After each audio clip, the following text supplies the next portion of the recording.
करा दोगी क्या टोपोलॉजी मेरे को? मेरे को इतनी देखना। टोपोलॉजी नहीं आती, मेरे को जो आता है वो मैं करा रही हूँ। मैं हेल्प चलो। कर सकती हूँ, तुम थ्योरम भेज देना मुझे, उसका बैकग्राउंड और फोरग्राउंड सब भेज देना, तो मैं उसमें हेल्प कर दूँगी कि यहाँ पे ये आएगा, उस तरीके से हेल्प कर सकती हूँ मैं। ऐसे परमानेंट हेल्प के लिए या तो मैं ऑनलाइन अगर ट्यूशन चाहिए तो मैं किसी और से बात करती हूँ, अपनी किसी फ्रेंड से जो हाँ हाँ पढ़ाता हो। हाँ हाँ हाँ, टोपोलॉजी के लिए टोपोलॉजी में ठीक है है। क्या मैम? मेरे को वही ये पता काउंटेबल नहीं। Sets, non countable sets, general उस टोपोलॉजी है टाइप ना से। इनकी। कौन सी और टोपोलॉजी? अच्छा थ्योरम। अच्छा। जनरल टोपोलॉजी ना, product topology, order topology, box topology, वो सब भी है उस तुम्हारे में। बहुत गंदी नहीं मैम, टोपोलॉजिकल आपने जो स्पेसेस, कराया था वो कौन सा वो टोपोलॉजी? तो रियल की है, वो तो रियल की है जो मैंने करा रखी है। टोपोलॉजी। मैं आपको अपनी बुक दिखा। हाँ चलो क्लास स्टार्ट करते हैं। बुक्स बुक्स, ठीक है मैम, बच्चे तो सीरियस ही हो गए बुक्स दिखाते स्टार्ट करो मैम। दिखाते। दिखा लेना, लेकिन आज क्लास स्टार्ट करते हैं।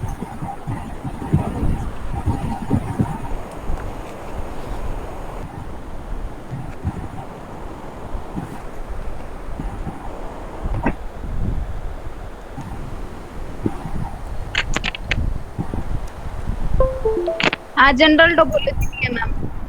पता है मुझे, मुश्किल तो वही है, रियल वाली तो मेहनत करा देगा आपको, वो तो जनरल मेरे वाली चैनल भी। हेलो पे भी मिल एसवी। जाएगी। Excuse me ma'am. Hmm. Hello SV. ESV क्या होता है? एसवी, ये स्टूडेंट जो प्रेजेंट है मैम, संदीप वर्मा। हेलो। अच्छा, संदीप वर्मा। अब लीव कर दे बेशक। हेलो। हेलो, हाँ पढ़ ये भी बोल ले रही हूँ, अब लीव बेशक, कर दे बेशक। वो बेचारा हेलो हेलो करते करते चला गया। कैरेक्टराइजेशन ऑफ टी, तो उसको सुनाई टी देगा। Not spaces. बड़ी गंदी है मैम, इन शॉर्ट में बड़ी गंदी है। पता नहीं कैसे पढ़ूंगी इसको, कैसे निकाल लगेगी मेरी। मैंने ट्यूटर ढूंढे, आप मेरी हेल्प कर देना, ट्यूशन ट्यूटर ढूंढूंगा ढूंढ उनका। दूंगी मैं बाकी आपकी, तो ठीक है। मेरी एक हाँ बहुत ही ज्ञानी फ्रेंड है, मैं तो उसके आगे कुछ भी नहीं हूँ, वो आपकी हेल्प कर देगी। है, उसी से पूछना मैम। हाँ ठीक है मैम, फिर तो मैं उसका बहुत शुक्र मनाऊंगी। मिलेगी तो पूजा भी कर दूंगी मैं उसकी। हाँ बस वो पढ़ाती हो अब। सच में। हम्म। पूजा भी कर आए, दूंगी, बस बस ऐसे बस मत। बस। अब हम बातें सच में मैं ब्रेक में आपको करेंगे, टोपोलॉजी बहुत पसंद ब्रेक में बातें करेंगे, चलो आ जाओ बैक टू वर्क। है। ओके मैम, आ गए। यस। कल के क्वेश्चंस बताओ जल्दी जल्दी। मैम आपने जो भेजा था ग्रुप में, उससे मैम दो हुआ मैम, और दो नहीं हुआ। आज ना हमारा टाइम भी निकल गया बहुत सारा।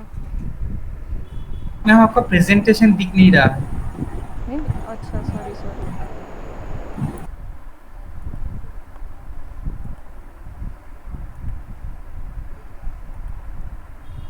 मज़ा ही आ गया सबको कैमरा ऑन करके हैं, ये हुई ना बात, कैमरे ही नहीं बंद हो रहे। क्या करूं मैं, बताओ मुझे।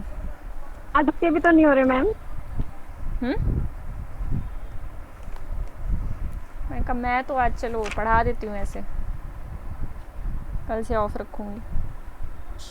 मैं बीच बीच में कोई काम करने भी चली जाती हूँ ना, फिर मुझे मज़ा आता है कैमरा ऑफ करके पढ़ाने। ऐसे एक मैम बहुत क्वेश्चन अच्छा डिस्क, लग रहा है। अच्छा बहुत अच्छा लग रहा है। एक क्वेश्चन डिस्कस करते हैं। मैंने ये वाला क्वेश्चन दिया था ना आपको, वो क्लास में भी दिया था, उसके बाद हम बाकियों पे फोकस करेंगे, पहले आगे का लेक्चर करा दूँगी। मैंने दिया था RX to मतलब RX। मैम कैमरा ऑन करके ना वही ठीक है मैम। मतलब मुझे पता चला कि कुछ है, मतलब कोई मतलब है उस कोई पर, लाइव देख रहा था, नहीं, भूत देख गया। पा रहा हूँ। और अगर नहीं होता तो क्या होता है ना, तो यूट्यूब वाला खींच चलता है, मतलब तो यूट्यूब इज़ वही बेटर लगता ना। है। हाँ यूट्यूब में जो होता है वही। देखो यहाँ पे कोई भी पॉलिनोमियल है, वो किस पे मैप हो रही है, T times of that polynomial. अगर यहाँ पे मैं कोई ट्रांसफॉर्मेशन इस तरीके से डिफाइंड है, तो कोई एक्स लिया जाए, वो किस पे मैप हो जाएगा, सॉरी टी की पॉलिनोमियल है, तो टी ऑफ टी लिया जाए तो किस पे मैप होगा। रिकॉर्डिंग ऑन है ना, एक सेकेंड। टी स्क्वायर में। एक सेकेंड एक सेकेंड। टी टाइम्स टी पे मैप होगा, दैट इज़ टी स्क्वायर। तो इस तरीके से मैपिंग चल रही है यहाँ पे। एफ टी सिर्फ और सिर्फ पॉलिनोमियल्स हैं, क्योंकि हमारे वेक्टर स्पेसेस जो हमने लिए हैं वो पॉलिनोमियल्स हैं। सारे स्टूडेंट्स प्रेजेंट है ना, एकता और न्यानेश भी हैं? Yes ma'am. ठीक है, यस मैम। ओके। तो हम यहाँ पे पूछना चाहते थे कि टी सिंगुलर होगी, 1 1 होगी, क्या क्या, यही सब ऑप्शंस थे हमारे पास। ठीक है, तो सबसे पहले तो हमें इसके 1 1 होने पे बात करनी है। 1 1 कैसे चेक करेंगे? टी ऑफ एफ टी, वैसे 1 1 सिंपली भी चेक किया जा सकता है और नल स्पेस से भी चेक किया जा सकता है। जैसे टी और F T times F T आएगा, ठीक है। T1 और T2 लेके चलेंगे,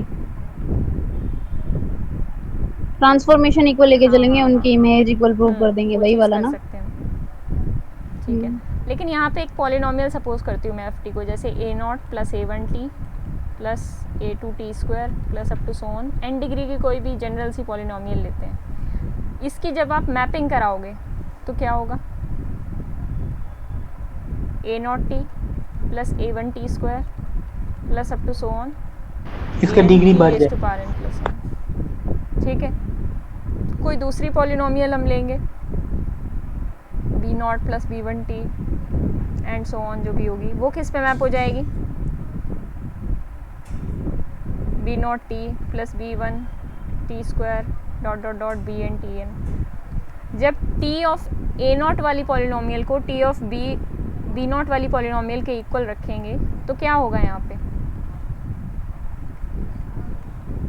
यहाँ से कोफिशिएंट्स कंपेयर कर लेंगे हम।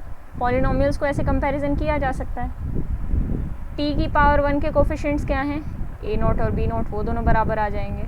A1 B1 बराबर आ जाएंगे। इसी तरह जाएंगे हम तो AN BN बराबर आ जाएंगे। इनके बराबर होने से क्या होगा? जो एक्चुअल पॉलिनोमियल्स थी ना आपकी, A0 plus A1T plus A2T square plus AN T raise to power n, ये किसके बराबर आ जाने वाली है? B0 plus B1T plus B2T square and so on. ठीक है, तो यहाँ से क्या होगा? आप T ऑफ पहली पॉलिनोमियल लेके चले बराबर T ऑफ दूसरी पॉलिनोमियल के, तो क्या निकल के आया हमारे पास कि दोनों पॉलिनोमियल्स इक्वल आ गई आपस में। ठीक है ना, सिंपल से कॉन्सेप्ट है। 1 1 वाली डेफिनेशन से कर लिया मैंने इसको। नलिटी से कैसे करूँ? नलिटी से ऐसे कर लो, T ऑफ एफ टी को 0 के इक्वल रख लो। T ऑफ एफ टी क्या है? T times F T. इसको 0 के बराबर रखेंगे तो क्या होगा? इधर दिस इज 0 और दिस इज 0, मतलब this is true for all T belongs to T। कहने की बात ये है, for all T belongs to, मतलब फॉर ऑल वेरिएबल्स T। तो इसका मतलब क्या होगा? इस पॉलिनोमियल को 0 होना पड़ेगा।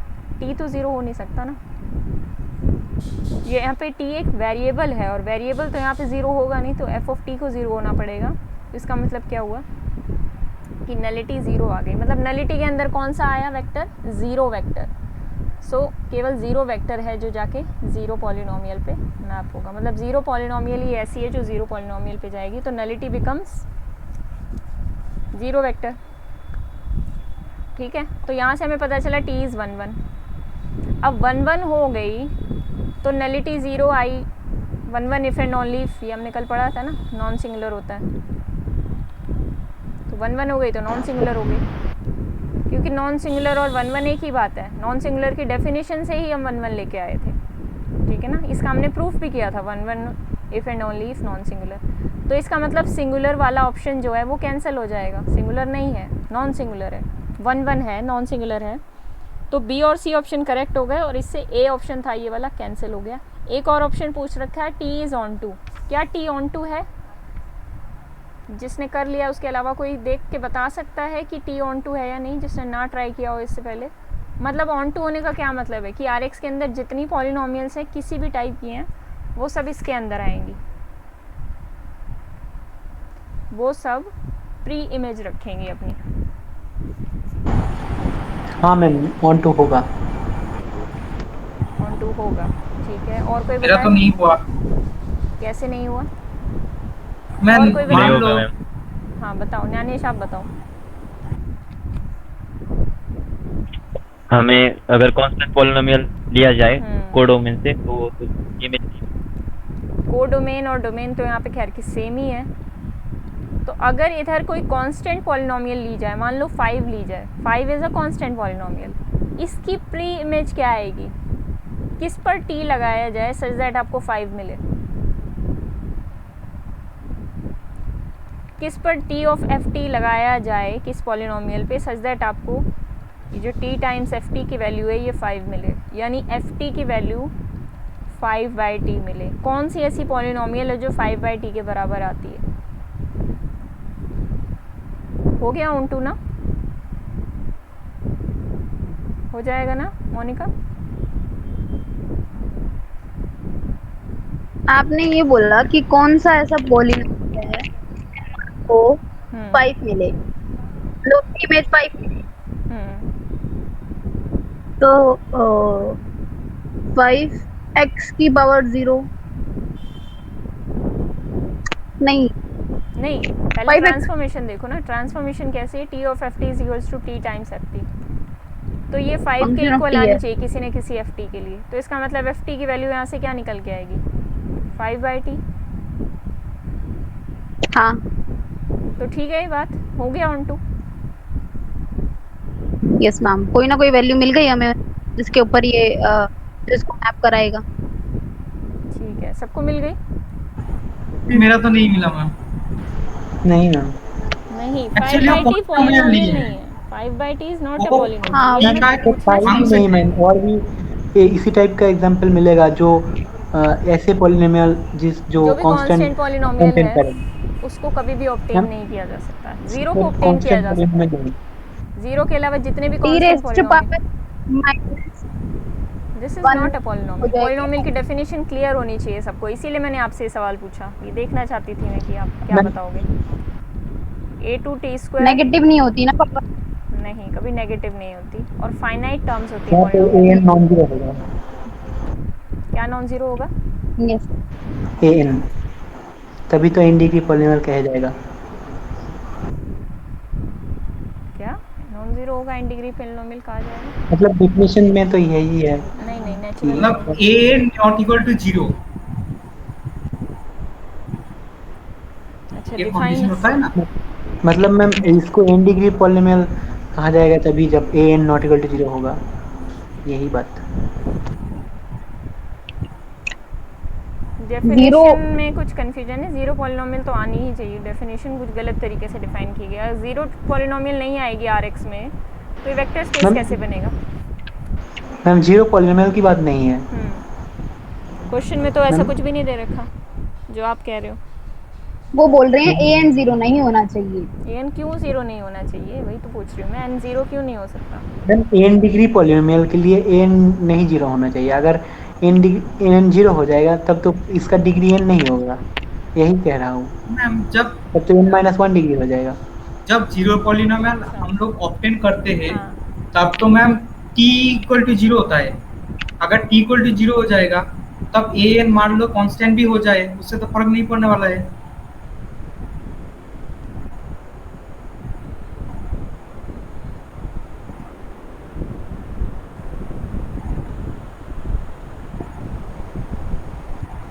नहीं, ऐसे थोड़ी होता है।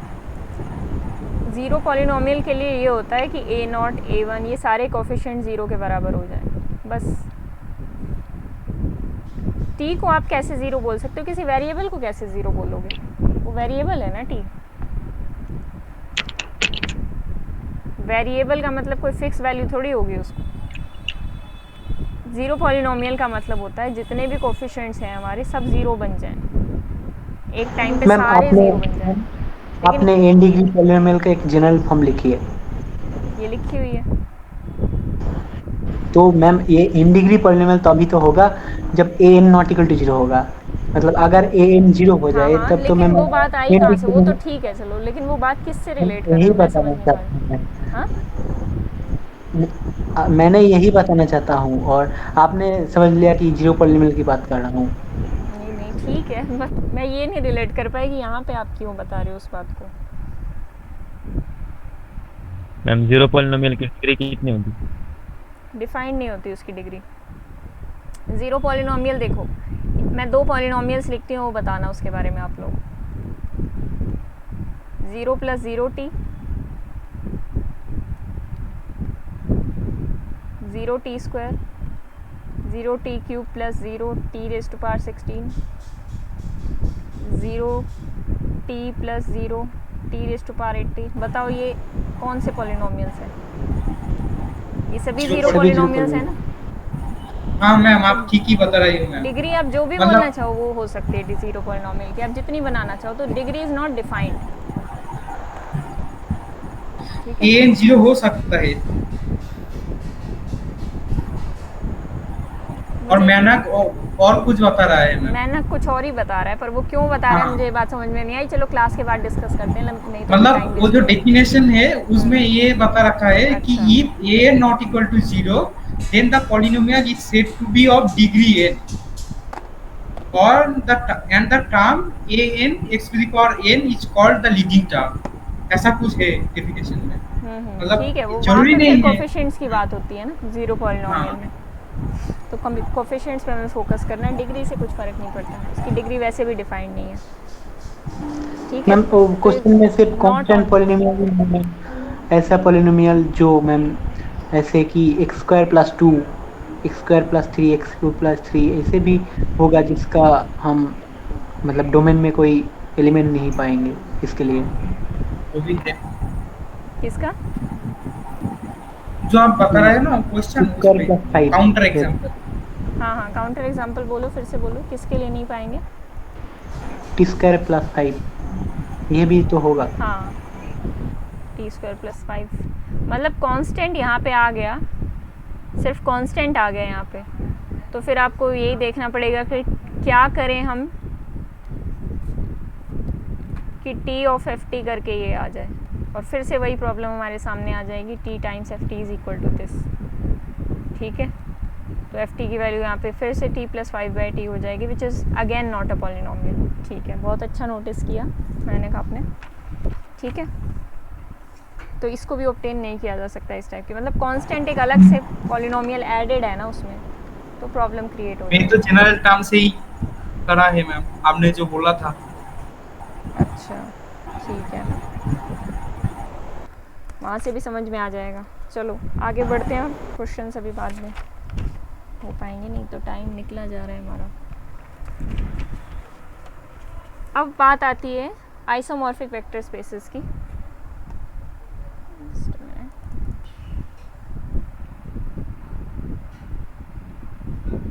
मैम और भी तो 3 क्वेश्चन था।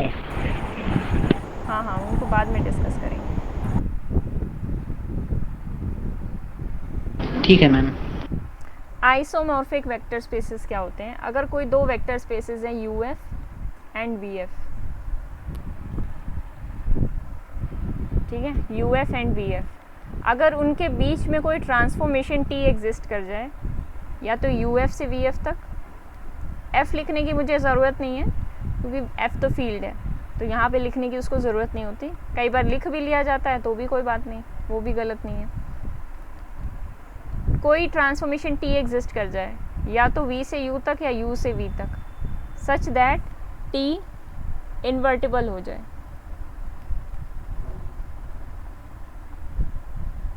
इन्वर्टिबल मतलब 1 हो जाए प्लस ऑन 2 हो जाए, ऐसी कोई ट्रांसफॉर्मेशन अगर हमें मिल जाती है, एक भी मिल जाती है, एक भी ऐसी ट्रांसफॉर्मेशन मिल गई U और V के लिए, तो U और V जो वेक्टर स्पेसेस हैं वो आइसोमॉर्फिक हो जाते हैं एक दूसरे के। ठीक है, अभी इसमें एक बात और है कि दो finite dimensional vector space over the same field are isomorphic if and only if they have same dimension. यानी कि कोई भी दो वेक्टर स्पेसेस हैं UF एंड VF, ये दोनों कब आइसोमॉर्फिक होंगे? इनके बीच में ऐसे साइन लगाते हैं हम आइसोमॉर्फिक वाला, ये और नीचे ये डंडा सा। UF is isomorphic to VF, UF is isomorphic to VF if and only if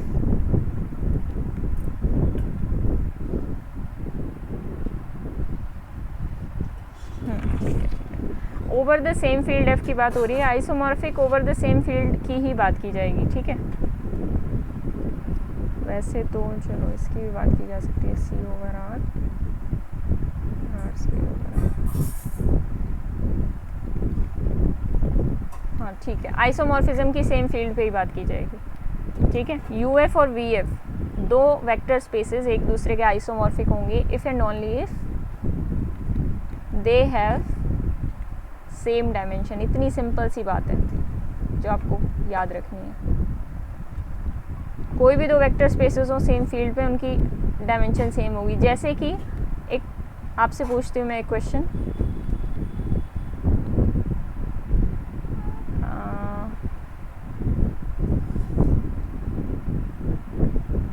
are square over R एक वेक्टर स्पेस है, इसके दो सब स्पेसेस लेते हैं। एक सब स्पेस इस टाइप का हो गया, set of all those points on the x axis and set of all those points on the y axis.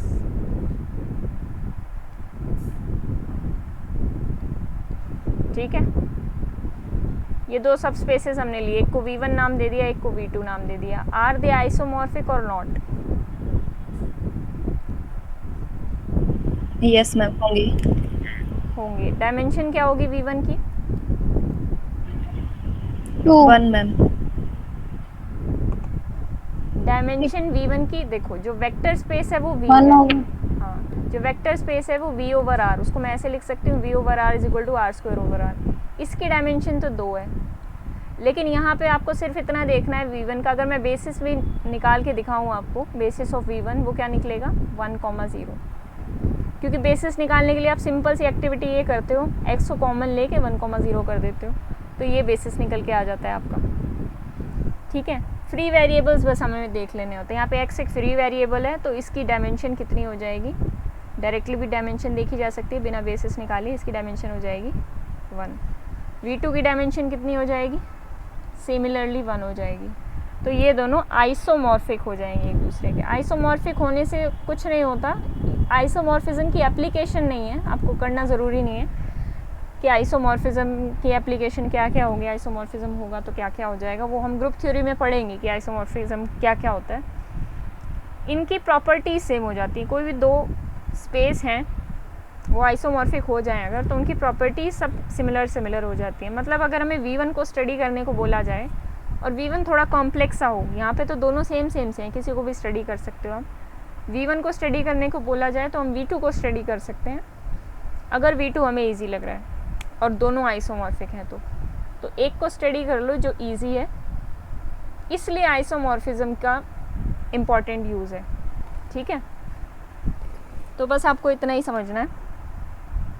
एक क्वेश्चन देती हूँ, उससे पहले एक और बात, हाँ बड़ी ज़रूरी बात,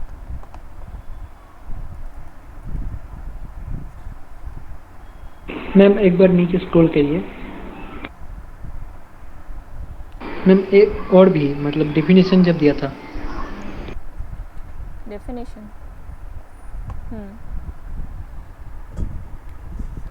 मतलब टी का कंडीशन ये है कि टी इनवर्टिबल हो। टी का ऐसी टी एग्जिस्ट कर जाए जो इन्वर्टिबल मैप हो दोनों के बीच में। ठीक है मैम, ठीक है ना, और तो कुछ है नहीं इसमें, प्लीज़ 1 1 2। ठीक है, देखो बात वही हो जाएगी। अगर टी 1 1 2 मैप एग्जिस्ट कर गया दोनों के बीच में, एक सेकेंड मोनिका, अगर दोनों के बीच में 1 1 2 मैप एग्जिस्ट कर गया तो यहाँ से हमें फ़ायदा क्या मिलने वाला है? दोनों की डायमेंशन सेम ही हो जाएगी। बात वही हो गई जो नीचे मैंने लिखी है, ये वाली बात, और ये जो ये वाली बात है, ये सब चीज़ें खुद ही रिलेट करके सोचा करो। टी इन्वर्टिबल होने से क्या होगा यू एफ और वी एफ के बीच में? Dimension of U is equal to dimension of V हो जाएगा ना। तो नीचे भी वही बात लिखी हुई है, कुछ अलग नहीं है। नीचे बोल दिया if and only if they have same dimension, तो इसको थ्योरम का नाम दे दिया, ऊपर डेफिनेशन का नाम दे दिया। समझ रहे हो? बट इन्वर्टिबल तो होता है ना जब इन्वर्स एग्जिस्ट करता है, तो 1 1 2 होते ही इन्वर्स एग्जिस्ट कर जाता है ना। इन्वर्स की बात अभी बताऊंगी आगे, इन्वर्स कैसे डिफाइन होता है, क्या होता है इन्वर्स की बात आगे ये तो आएगी। पहली बार ही पढ़ रही हूँ मैं तो कि टी इज इन्वर्टिबल, तो उसका मतलब ये है dimension of U is equal to dimension of V. How can we say that? We can say that मतलब मैं रिलेट नहीं कर पा रही इसको कि अगर टी इन्वर्टिबल है तो हम उसको dimension of U is equal to T dimension of invertible B. है तो इसका मतलब यही हुआ ना कि T is 1 1 on 2। T invertible है तो इसका मतलब ये होगा ना कि वो उसका इन्वर्स एग्जिस्ट करेगा। तो 1 1 ऑन 2 होगा तभी तो इन्वर्स एग्जिस्ट करेगा। कोई मैप या कोई फंक्शन इन्वर्टिबल कब होता है? जब वो 1 1 ऑन 2 हो। किसी को इस बात में प्रॉब्लम हो रही है और किसी को भी? यस मैम, मेरे को भी हो रही है। मैम और किसी को? हाँ न्यानेश बोलो। मेरे पास एक एग्जांपल है मैम। हम्म, एक x0 आपने जैसे दिया था ना ऊपर, वैसा x0 और म्यूटेबल है x00। x0 और x00, हाँ। क्या मैम ये तो दोनों की डायमेंशन एक नहीं आइसोमॉर्फ हो गए क्या? तो नहीं ये जो सबस्पेस है, जो भी हम इसकी बात कर रहे हैं, ये over R square over R का सबस्पेस है। ये आर क्यूब का ये आर क्यूब आर का। क्यूब एक ओवर मिनट, यहाँ पे कुछ मैंने मिस तो नहीं किया डेफिनेशन में? यहाँ पे तो आर क्यूब ओवर आर का है, वो तो ठीक है, चलो डायमेंशन दोनों की सेम हो गई। वो the same field. Invertible map नहीं होगा मैम।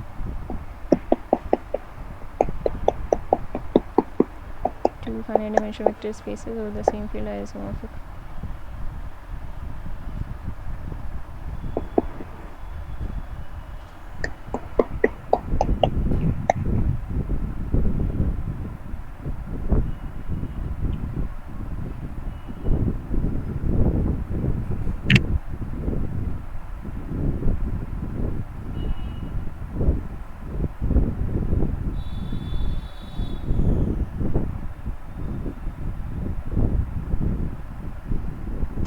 मैम ये इस पे इन्वर्टिबल कुछ क्यों और नहीं होगा एडिशन मैम? होना चाहिए। इन्वर्टिबल क्यों नहीं होना चाहिए, वो बात तो मुझे भी। मैम इन्वर्टिबल हो रहा है, मैम मेरे को तो मतलब यही नहीं समझ में आ रहा है इन्वर्टिबल कैसे करते हैं। मतलब डायमेंशंस मैम में क्या अगर है ऐसे कि मैम इन्वर्टिबल टी होने ऑफ के एच लिए तो उनके डायमेंशन उनकी डायमेंशन इक्वल होनी चाहिए, और इक्वल आ रही है तो इन्वर्टिबल होना चाहिए। पहली बात तो ये आइसोमॉर्फिक नहीं है ना, मैं ये बताना चाहती हूँ, ये दोनों आइसोमॉर्फिक नहीं है। आप लोग इनको आइसोमॉर्फिक तो नहीं कर रहे हो?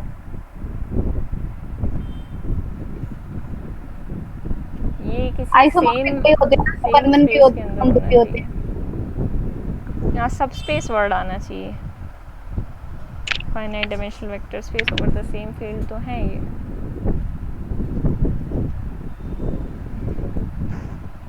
Finite dimensional vector space over the field.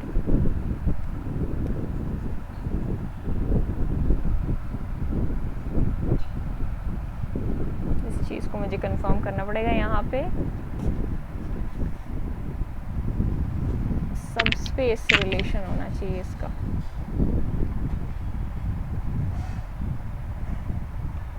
ठीक है ना?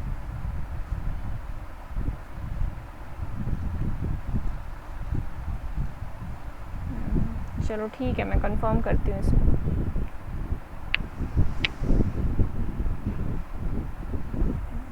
स्पेस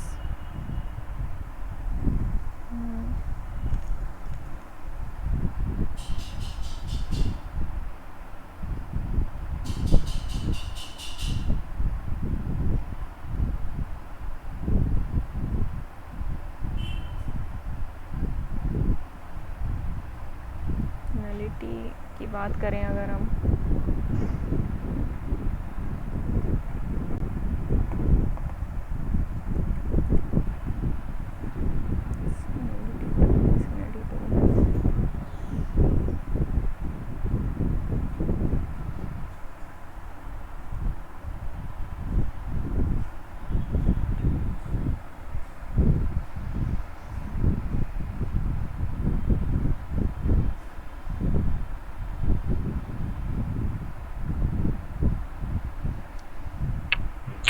देखना पड़ेगा मुझे। मैं इसको गलत प्रूव करना चाहती हूँ आपकी बात को, मैम लेकिन अभी हाँ। हम लीनियर ट्रांसफॉर्मेशन कैसे डिफाइन कर सकते हैं इन दोनों वेक्टर स्पेसेस के सबस्पेसेस के?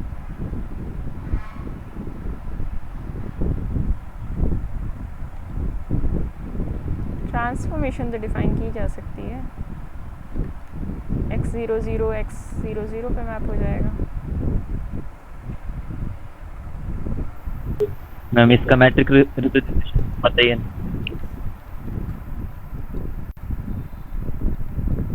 मैट्रिक्स कितने ऑर्डर की बनेगी? इधर देखो, मैट्रिक्स अगर जानना चाहते हो तो इधर 2 ऑर्डर का है, 2 डायमेंशन का है, और इधर 3 डायमेंशन का है। तो यहाँ 3x2 की मैट्रिक्स बनेगी। डायमेंशन 2 है और 3 है मैम। लेकिन यहाँ पे तो मैम डायमेंशन तो 1 है ना, तो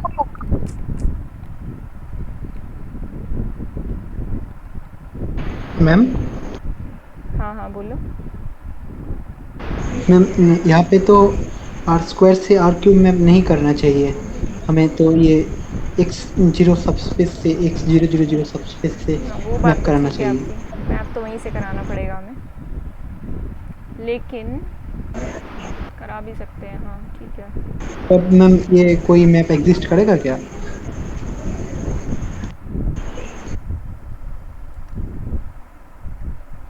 y को अगर हम xyz से रिलेट करें, 1 ऑन 2 मैप नहीं मिलेगा। मैम एक्स वाई जब भी ले R रहा हो square तब तो मैम ये x0 मतलब x0 सबस्पेस से नहीं होगा। मतलब आप जब भी एक्स वाई ले रहा हो डोमेन में तब तो ये x0 सबस्पेस से नहीं होगा। मतलब आपको तो x0 कुछ लेना है डोमेन में, तभी तो ये सबस्पेस से वो सबस्पेस में मैप करेगा। वही ना, ये चीज़ हम नहीं कर सकते ना। R स्क्वायर से R³ में हम ऐसा मैप लें जो ऑन टू भी हो जाए। होगा लेकिन ऑन टू नहीं होगा। हाँ, मैप तो मिल जाएगा, मैप में तो कोई दिक्कत नहीं। यहाँ पे z नहीं ले सकते, हमें एक्स वाई की टर्म में कुछ भी लेना पड़ेगा, X Y X plus Y जो भी हो, लेकिन ये ऑन टू मैप नहीं मिलेगा आपको कभी भी। इसमें ऑन टू वाली प्रॉब्लम आएगी, और सिमिलर प्रॉब्लम इधर भी आएगी इस तरीके के मैप्स में। लेकिन वही मैम बात है, ये किस स्टेट, ऑर्डिनरिटी वाला भी मैप, मतलब वो बात भी तो आएगा, इसके लिए ऑन टू नहीं होगा। मतलब आरक्यू का डायमेंशन वाली बात आएगी। हाँ वो हाँ तो ठीक ही है। वो जो थर्ड पोजीशन वाला है वो कभी भी यहाँ पे हर एक वेक्टर कवर, जो पॉइंट आएगा वो कवर नहीं हो पाएगा, वो बात तो ठीक है। लेकिन मैम मैम हमने जो डायमेंशन सबस्पेस से डायरेक्टली बनाए रिलेट कैसे, वो तो 1 ऑन 2 हो रहे हैं। कौन सा? आपने जो सबस्पेस बनाए, आपने जो ट्रांसफॉर्मेशन बनाए है t ऑफ x, 0 x0, ये तो 1 ऑन 2 हो जाएगा, क्योंकि हमें तो हर एक x00 की प्री इमेज मिल जाएगी।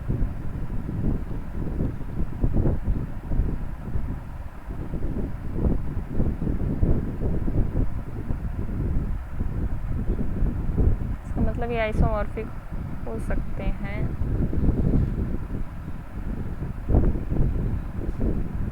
They have same मैम इसका dimension and over matrix the same field depth. Representation 1+1 होगा।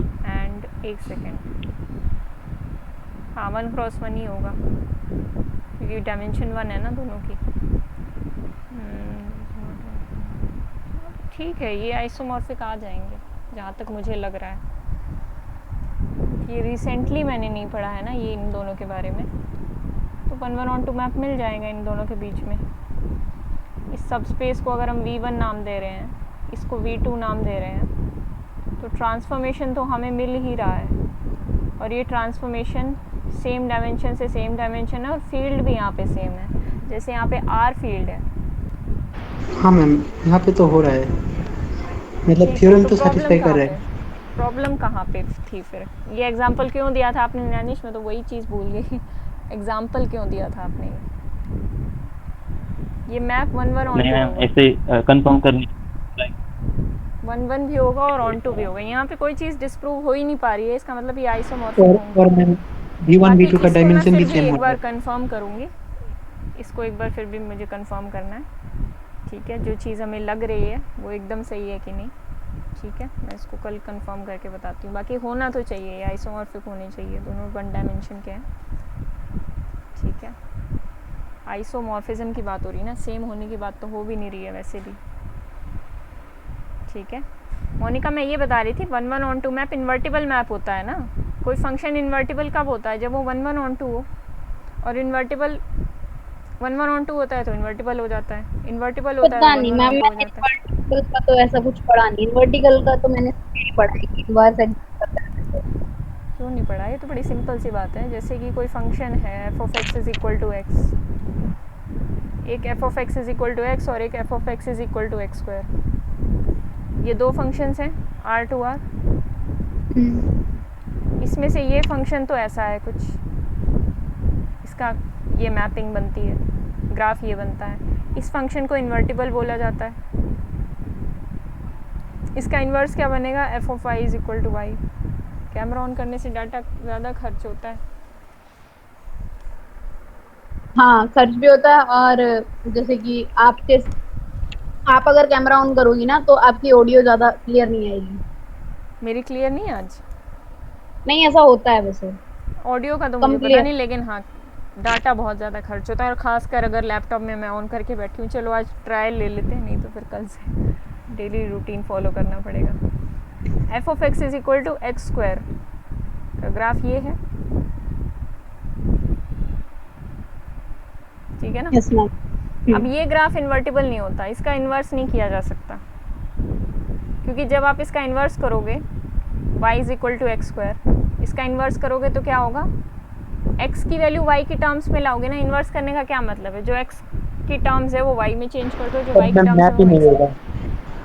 तब x is equal to root Y इसका इन्वर्स बनेगा। लेकिन रूट वाई जहाँ जहाँ डिफाइंड होगा, हाँ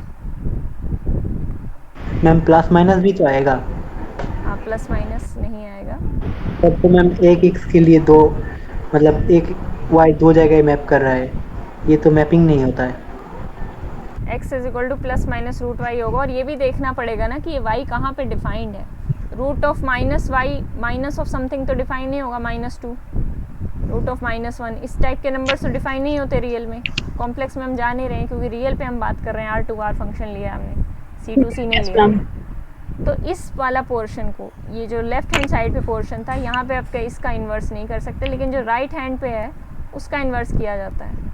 उसका इन्वर्स करके क्या आने वाला है? वो ये फंक्शन बनता है रूट एक्स, कुछ इस तरीके का ग्राफ। तो यहाँ पे सिर्फ लेफ्ट हैंड साइड पे इसका ग्राफ डिफाइंड होता है। तो ये प्रॉब्लम क्यों आई? क्योंकि ये 1 1 on 2 नहीं था, इसका ग्राफ क्या था? ऐसा, ये 1 1 फंक्शन नहीं था, ना ही ये ऑन 2 था। पूरे आर को ना तो ये कवर कर रहा था और ना ही ये 1 1 था। रियल की क्लासेस जाके देखो अगर किसी को इन चीज़ों में डाउट हो रही है, ठीक है। रचना आप भी देखना पुरानी क्लासेस, शुरू के 2-3 लेक्चर्स में, ये बिल्कुल शुरुआत के लेक्चर 3-4 हैं जो शुरू में ही है, बिल्कुल ये सब चीज़ें, ये बिल्कुल रियल एनालिसिस का बेसिस है। रियल एनालिसिस तो सबको आना चाहिए, उसके बिना काम नहीं चलता। तो कहने का मतलब T is invertible, T is 1 1 on 2 implies invertible. मैंने 1 1 on 2 करके इन्वर्टिबल भी कर दिया, यहाँ पे आपको दिखाया कि 1 1 on 2 होगा तब तो इस टाइप की सिचुएशन होगी, और 1 1 on 2 में से एक भी फेल हो गया तो इस टाइप की सिचुएशन होगी। जो इन्वर्स होगा वो पूरे ग्राफ का नहीं निकाला जा सकता। ऑल्दो हम छोटी डोमेन पे बात कर सकते हैं, पर पूरी डोमेन पे बात की जाए तो इन्वर्स नहीं निकल सकता। नॉट इन्वर्टिबल है वैसे फंक्शन, मैंने तो डोमेन को रिस्ट्रिक्ट कर दिया इसलिए इसका इन्वर्स निकाल दिया। अगर मैं डोमेन को आर ही रखती तो इसका इन्वर्स एग्जिस्ट नहीं करता, no inverse. R to R में इसका कोई भी इन्वर्स नहीं है, नॉट इन्वर्टिबल, ठीक है। Okay ma'am. तो यहाँ पे मैं कह रही थी कि if u and v are finite dimensional vector spaces of same dimension then a map tu to v is 1 1 if and only if it is on 2। कल हम इसकी बात कर रहे थे ना, u और v finite dimensional vector spaces हैं।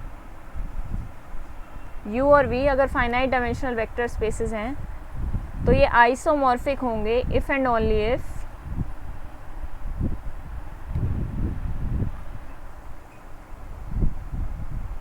u and v are finite dimensional vector spaces of same dimension। चलो ऐसे लिखते हैं इसको, if u and v are finite dimensional vector spaces of same dimension,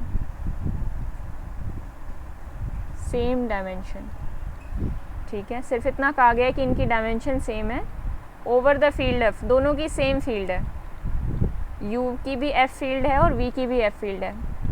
then a map T from u to v is 1 1 if and only if t is on 2. ठीक है,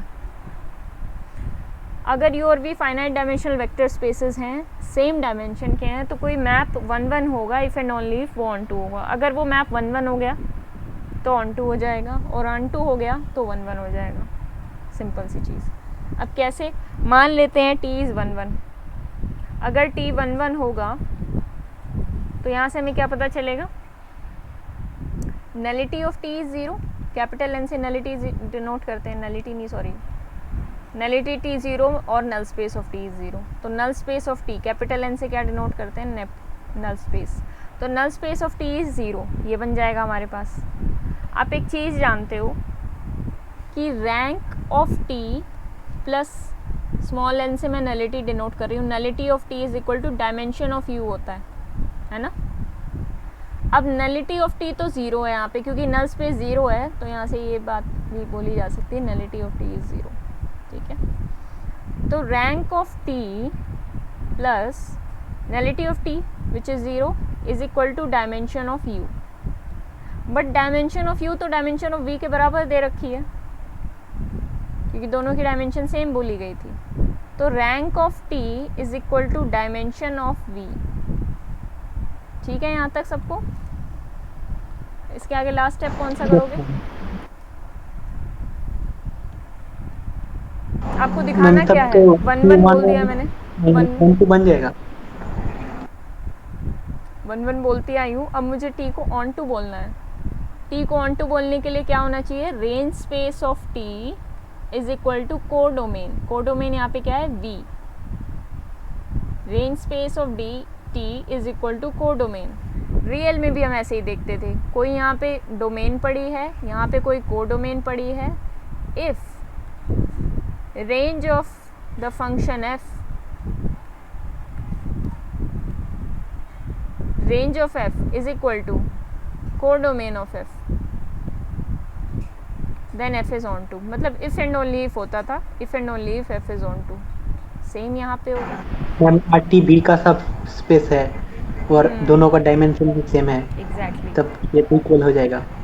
दो ये rank of T क्या denote कर रहा है, dimension of R T. इसको मैं ऐसे लिख देती हूँ ताकि कन्फ्यूजन ही ना रहे. Dimension of R T is equal to dimension of V आ चुका है. लेकिन एक चीज़ हमें पता है कि रेंज स्पेस ऑफ टी किसका सब स्पेस है. सब स्पेस को मैं ऐसे करके डिनोट कर देती हूँ. Range space of T V का सब स्पेस था और दोनों की डायमेंशन सेम है. इन दोनों बातों से क्या पता चलेगा हमें, दो सबस्पेस, एक दूसरे का सबस्पेस और दोनों की डायमेंशन सेम है. तो हम जानते हैं, यहाँ से हमें पता होता है कि रेंज स्पेस ऑफ टी उसका कंप्लीट वही स्पेस बन जाएगा, मतलब वेक्टर स्पेस के ही बराबर आ जाएगा. ठीक है, ये हम शुरुआत में कर चुके हैं वेक्टर स्पेसेस करते हुए. ठीक है, यस मैम. Yes ma'am. तो यहाँ से क्या पता चल गया, टी ऑन 2 हो गया. तो यही पूछा जा रहा था आपसे. अब मैं एक सवाल करती हूँ आपसे, उसका जवाब देना सच सच. R10 over Rx vector space है. इसके कुछ सबस्पेसेस लिखती हूँ, ये बताना है आपको. सबस्पेसेस नहीं लिख रही हूँ मैं, ठीक है ठीक है ठीक है. ये एक वेक्टर स्पेस दिया हुआ है, इसके आइसोमॉर्फिक इज आइसोमॉर्फिक टू, ये बताना है आपको किस किस के आइसोमॉर्फिक होगा. ऑप्शन नंबर 1 अपना की बना लेना, बना के रख लेना. ठीक है, जब हो जाए कंप्लीट तो मुझे बताना. पहला है मैट्रिसेस का सेट है 2x5 matrices over the real numbers. दूसरा है polynomials of at most 10 degree over the real numbers. ये जो सब लिखे जा रहे हैं सभी वेक्टर स्पेसेस हैं. तो कौन सा किसके आइसोमॉर्फिक है, मतलब R10 के कौन कौन सा इसमें से आइसोमॉर्फिक होगा, वो वाले ऑप्शन आपको चूज़ करने हैं. सी में हम देते हैं ये वाला, डी में देते हैं ये वाला, ई में देते हैं ये वाला. 10 डिग्री पॉलिनोमियल का जो सेट है. क्या बोल गए, एकदम से बोल जाते हो. मैम P10 का मतलब है कि 10 डिग्री का हाँ सेट। एटमोस्ट 10 डिग्री वाला, वो वाला होता नहीं। PNR क्या होता है? ये सब नोटेशंस याद रहनी चाहिए आपको, एक बार कर ली तो बस दिमाग में बैठ जानी चाहिए। एटमोस्ट n डिग्री के पॉलिनोमियल्स विद रियल कोफिशिएंट्स आते हैं इसके अंदर।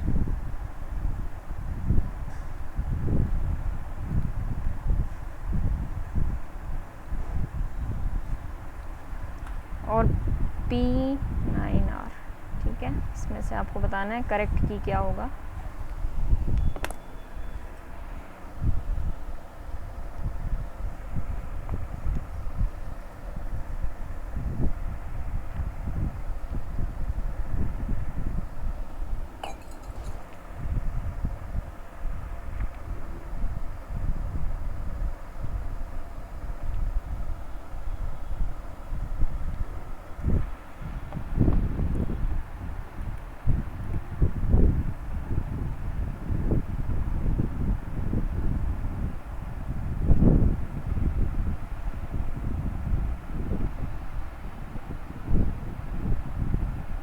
मैम बस आइसोमॉर्फिक बताना है या कुछ और भी बताना है? बस आइसोमॉर्फिक बताना है। तो फर्स्ट, थर्ड, फिफ्थ, सिक्स्थ। एक सेकेंड,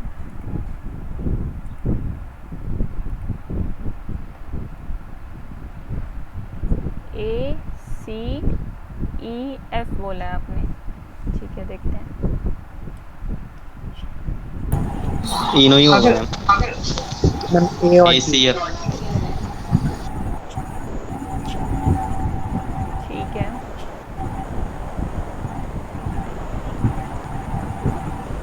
मैम ठीक है, यहाँ से एक और बात क्लियर हो जाएगी, हमें इसको करते हैं। हाँ बोलो। ACF बोला ओनली है कि डायमेंशन देखने पर ही काम हो जाएगा। हाँ, ऊपर रिजल्ट क्या लिखवाया था मैंने? हाँ ठीक है, वो रिजल्ट है, मुझे हो गया क्लियर। मैं डाउट कर रही थी फालतू में ही। UF कहाँ गया वो? हाँ, UF is isomorphic to VF if and only if they have same dimension. बस फील्ड सेम होना चाहिए, उसके बाद आपको डायमेंशन देखना, उसके अलावा कुछ भी नहीं। राइट? हाँ ठीक है, करो। मैम ACD होगा, AC और D। ACD B नहीं होगा? मैम D नहीं होगा, A और C होगा। ए और सी होगा और एफ होगा। A और C और F, इस पे 2 वोट आ गए।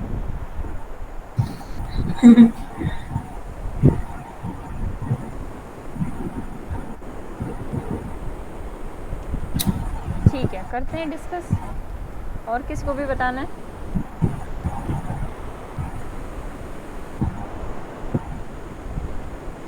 मेहनत ने क्या बोला? मैंने बोला कि सभी होगा। शाबाश। तुम दोनों के जोक नहीं ख़त्म होते हैं। मजाक मजाक में जो अच्छा होता है, मतलब जो होता है वही अच्छा है मैम।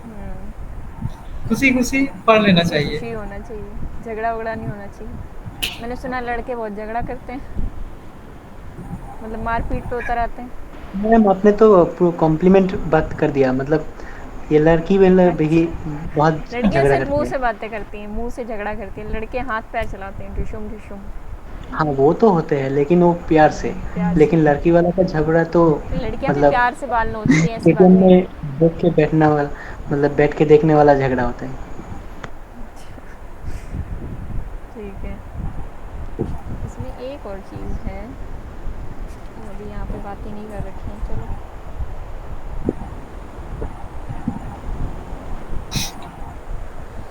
C10/C पे हमें एक बार देखना पड़ेगा। इसकी डायमेंशन 10 है, लेकिन अभी इस पे ये नहीं कहा गया ना कि उस थ्योरम के हिसाब से तो चलो A C और F ट्रू आ जाएगा। A C और F, हाँ ठीक है, ये करेक्ट आंसर बन जाएगा। लेकिन इसका लिए भी हमें देखना पड़ेगा, इसमें कोई हम ला सकते हैं मैपिंग R10/R से C10/C तक। Tx is equal to field का अलग अलग, तो मैं मतलब आइसोमॉर्फिक कैसे होगा? कैसे होगा, कैसे नहीं होगा? अगर हमें मैप मिल मैम जाए फील्ड इन्वर्टिबल का तो अलग हो अलग जाएगा। थ्योरम क्या कहती है कि अगर फील्ड F पे, यहाँ पे मैंने इफ एंड ओनली इफ तो नहीं लिख दिया है कहीं पे? इफ एंड ओनली इफ लिखा है तो गलत है ये। हाँ ठीक है, किसी भी सेम फील्ड पे अगर आपको चेक करना है तो उनकी सेम डायमेंशन होनी चाहिए, अदरवाइज़ वो आइसोमॉर्फिक नहीं होंगे। लेकिन अलग अलग फील्ड पे चेक करना है तो उसके लिए रिजल्ट कुछ नहीं बताया गया है ना। ठीक है, वैसे यहाँ को आपको कोई मैप मिलेगा नहीं, देखना R10/R से C10/C तक कोई मैप ऐसा मिल जाएगा क्या? C10/C, R10 में क्या आते हैं? x1 x2 xn x10, उधर आ रहे हैं C1 C2 C10, और ये C1 C2 C10 किस टाइप के हैं? इनको ऐसे लिख लो, C1 plus eta C1 dash, C2 plus eta C2 dash, ये इस टाइप के हैं। तो यहाँ से इसको ऑब्टेन करना मुश्किल काम है। क्या आप ऐसा मैप ढूंढ पाओगे? ए, सी और एफ तो आंसर बन ही जाएंगे, क्योंकि ए की डायमेंशन कितनी है? ए की डायमेंशन है यहाँ से 10, बिल्कुल ये बन जाएगा। बी की डायमेंशन 11, बी वाला नहीं बनेगा। सी की डायमेंशन कितनी है? सेम फील्ड है, डायमेंशन 10 है, बन जाएगा। डी की डायमेंशन 20 है, इसकी ये नहीं बनेगा। एफ की डायमेंशन 10 है, ये बन जाएगा। टी एन आर की डायमेंशन कितनी होती है अगर कोई भूल गया तो? n+1। क्यों? क्योंकि इसका बेसिस क्या बनता है? 1x x² x³ up to so on x की पावर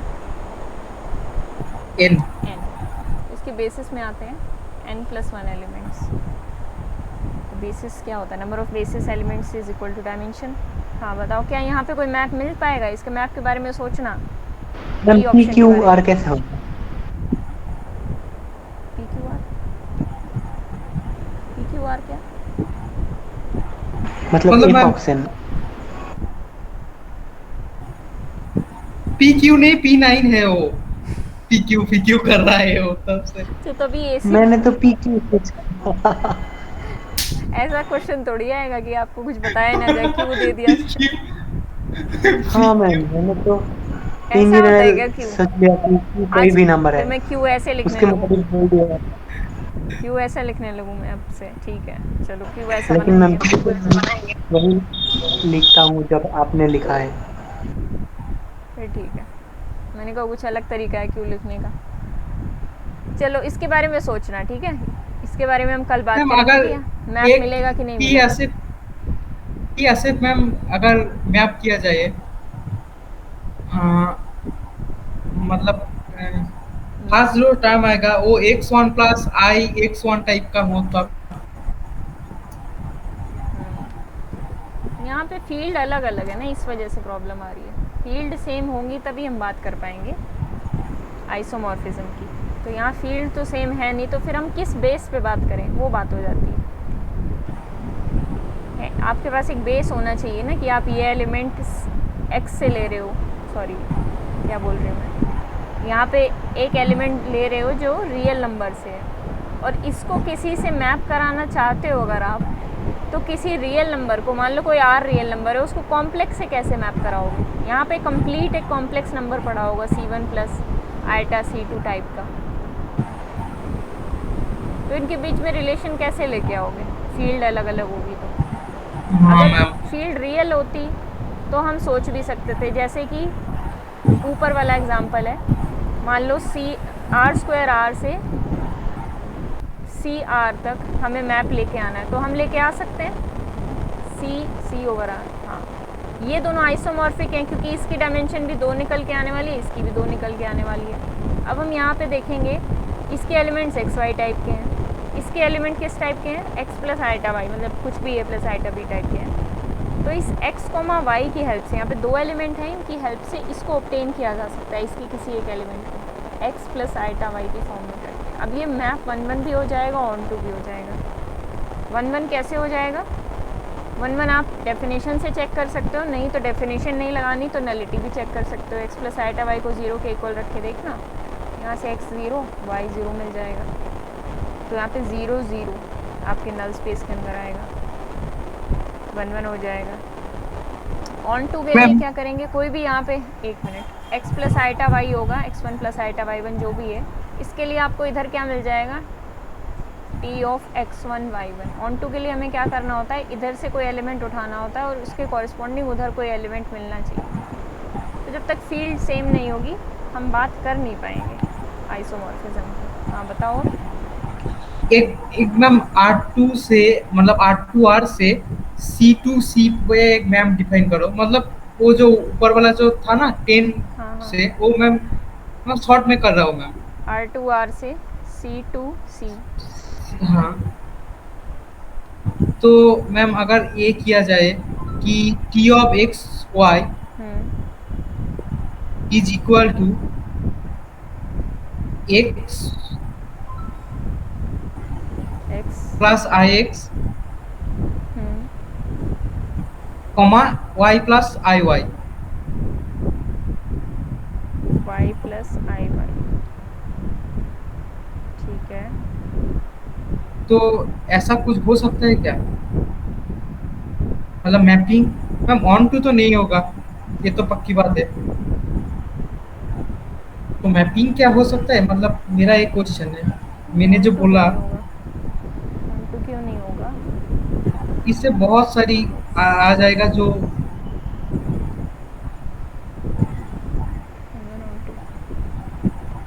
वन तो हो रहा है।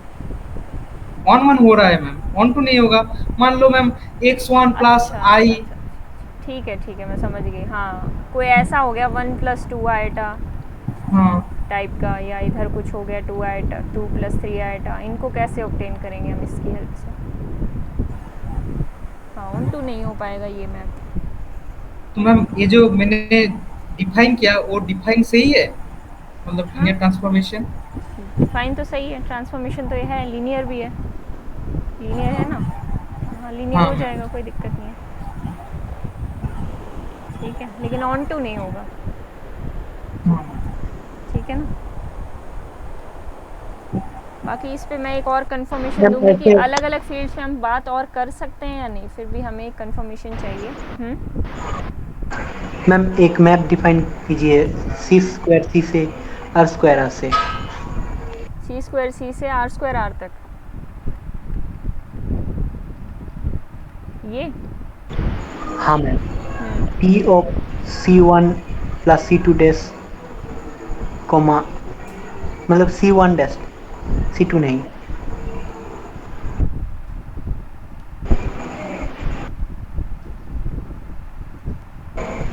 C2 कमा C2 डैश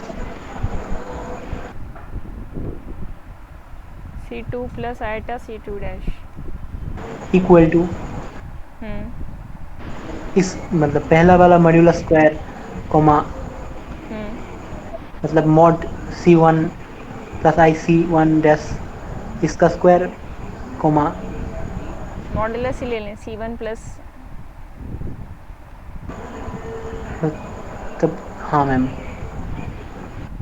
तब ये मैप होगा क्या? निकाल के देखो होगा कि नहीं। C1 + C1 dash, C1 + C2 + C2 dash.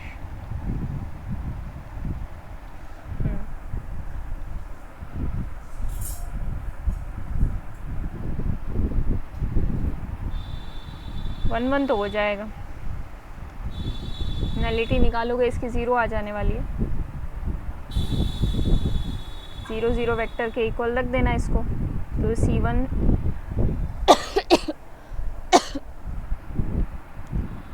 Plus C1 dash square 0 के बराबर आ जाएगा। तो यहाँ से आपको C1 और C1 डैश दोनों ही 0 बन जाएंगे। ठीक है ना? 1 तो ये है।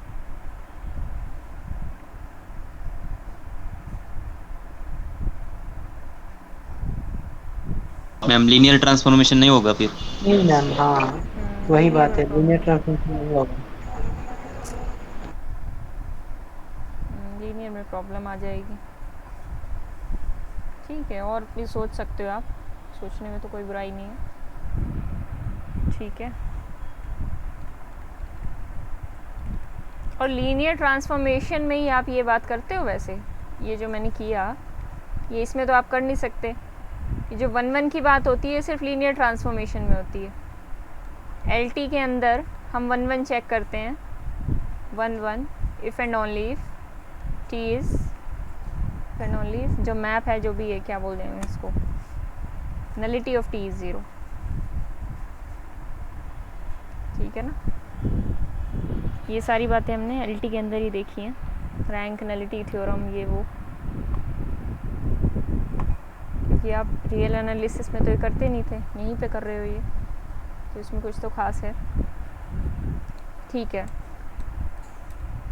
दो लीनियर ट्रांसफॉर्मेशंस का कॉम्पोजिशन कैसे किया जाएगा, जैसे कि u, v और w 3 वेक्टर स्पेसेस हैं,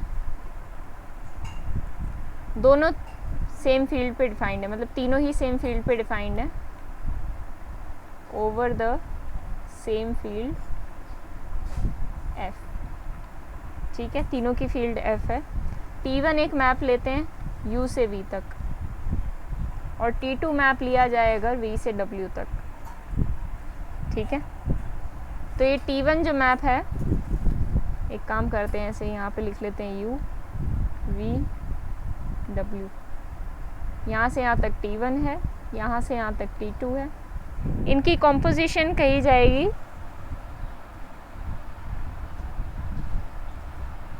T2 T1, T2 T1 ही नाम देंगे इसको, बिल्कुल T2 T1। और ये कहाँ से कहाँ तक डिफाइंड होगी, U से W तक। किस तरीके से डिफाइंड होगी, थोड़ा सा ऊपर कर देती हूँ ना। T2 T1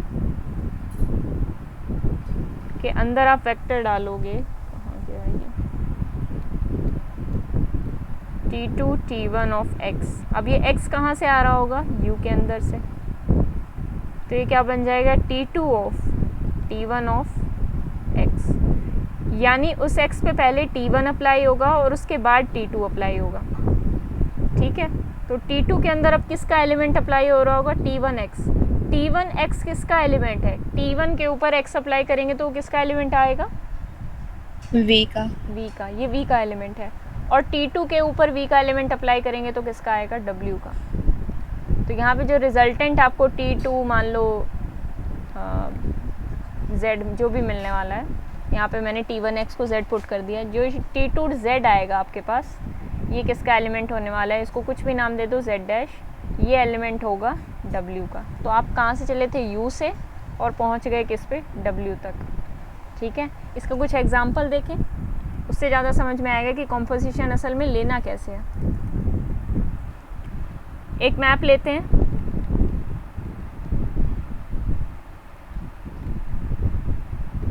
u v w, यहाँ पे मैं तीनों को r² ओवर r ले लेती हूँ। ठीक है, तो T1 एक मैप डिफाइन करते हैं यहाँ पे, r² से r², T2 मैप डिफाइन करो r² से r², T3 मैप भी r² से r² ही डिफाइंड होगा। अरे T3 क्यों होगा, बस ठीक है, दो मैप्स हैं यहाँ पे, इनकी कॉम्पोजिशन लेनी है हमें। तो कंपोज कैसे करेंगे, T1 T2 करके भी कंपोज किया जा सकता है, T2 T1 करके भी कंपोज किया जा सकता है। ये दोनों चीज़ें की जा सकती हैं, नहीं बताओ। ऊपर मैंने कॉम्पोजिशन आपको दिखाया है T2 T1, ये किया जा सकता है। क्यों किया जा सकता है, क्योंकि T2 T1 करते टाइम जो T1 की जो कोडोमेन थी, जो T1 मैप की कोडोमेन थी, वो ये थी,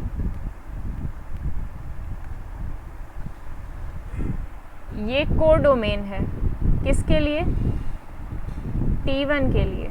तो T1 की जो कोडोमेन थी, यहाँ पे लिख लो condition, codomain of T1 should be equal to domain of T2 map. तब हम इस टाइप का कॉम्पोजिशन कर सकते हैं। कौन सा, T2 T1। क्या कर सकते हैं, T2 T1, क्योंकि जब हम अंदर T2 के अंदर T1x डाल रहे हैं, तो T2 के अंदर क्या डाला जा रहा है, उसकी डोमेन का कोई एलिमेंट, लेकिन वो जो डोमेन का एलिमेंट है वो उसकी T1 की कोडोमेन का एलिमेंट है। इसलिए यहाँ पे ये डेफिनेशन इम्पॉर्टेंट है। कॉम्पोजिशन का जो बेस है वो यही है कि codomain of T1 is equal to domain of T2। Similarly सारा काम रियल वाला ही चल रहा है यहाँ पे, कुछ भी डिफरेंट नहीं है। ठीक है, हो गया। ठीक है, यहाँ पे एक मैप डिफाइन करती हूँ मैं, आप मुझे कंपोज करके दिखाना। एक मैं आपको करके दिखाती हूँ, दूसरा आप मुझे करके दिखाना। T1xy यहाँ पे है 0, x। T2xy आपको देती हूँ मैं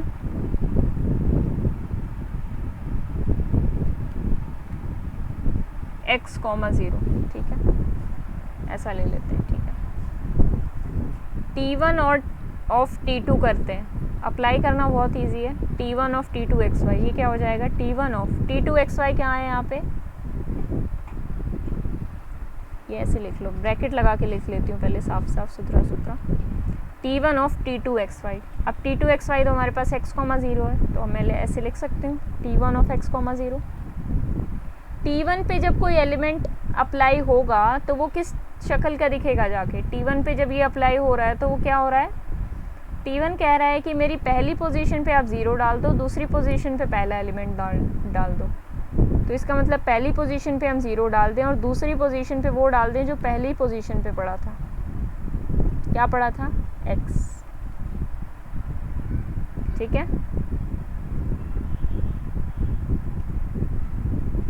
ठीक है। वैसे ये अपना ही बराबर आ गया, तो आइडेंटिटी मैप हो गया है। तो T1 T2, हाँ ठीक है, चलो ठीक है। तो T1 T2 आइडेंटिटी मैप तो नहीं हुआ। T1 T2 क्या आया? 0, x। T2 T1 निकाल के दिखाओ ज़रा। आया? सबको समझ में आया? इसको ना आया हो बताओ। Yes ma'am. ठीक है, किसी को समझ में नहीं आया तो मैं दोबारा बता दूंगी, जिसको आ गया है वो करे T2 T1 निकालने की कोशिश।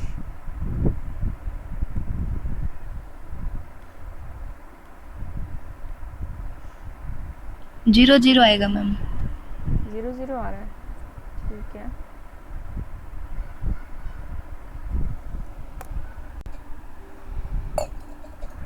यस मैम, 0 आ रहा है। अच्छा,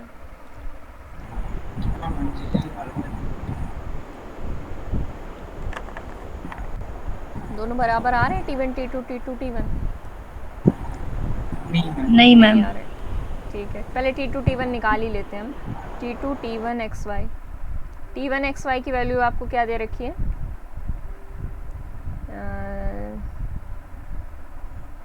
0x। ठीक है, T2 of 0x। T1 xy की वैल्यू रख दी।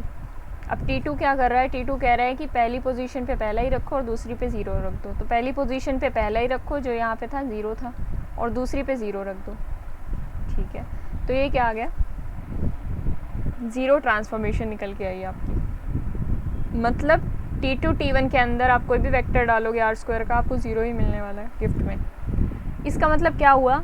T1 T2 और T2 T1 दोनों बराबर नहीं आए। इन जनरल ये दोनों बराबर नहीं होते। किसी केस में हो सकते हैं, किसी केस में नहीं भी हो सकते। कोई एग्जांपल दे सकता है T1 T2 बराबर हो जाएं? बहुत सिंपल सा।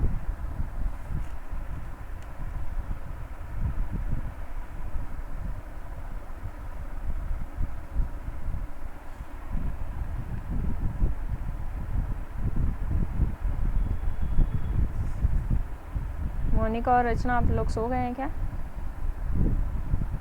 No ma'am. No ma'am. अच्छी बात। I am very blessed. T1 को 0 ट्रांसफॉर्मेशन और T2 को आइडेंटिटी ट्रांसफॉर्मेशन। सिंपल है T1, लेकिन वेक्टर स्पेस डिफाइन करो ना। कहाँ से कहाँ तक ट्रांसफॉर्मेशन ले रहे हो? हम की बात करनी है। r² to r², मतलब सारे u v w r² ले रहे हो आप। u को भी r², v को भी r², फील्ड भी r। ठीक है, एग्जाम्पल पूछे तो कोई बहुत बड़ा एग्जाम्पल नहीं बताना होता, सिंपल से ही बताना होता है। T1 को ले लिया इन्होंने 0 ट्रांसफॉर्मेशन, T2 को ले लिया आइडेंटिटी ट्रांसफॉर्मेशन। ठीक है, अगर T1 को 0 ना भी लेते, वैसे T1 T2 करोगे तो क्या आएगा यहाँ पे? 0 ट्रांसफॉर्मेशन और आइडेंटिटी ट्रांसफॉर्मेशन करके देखना, ये 0 आने वाला है। T2 T1 करोगे, T2 T1 क्या आएगा?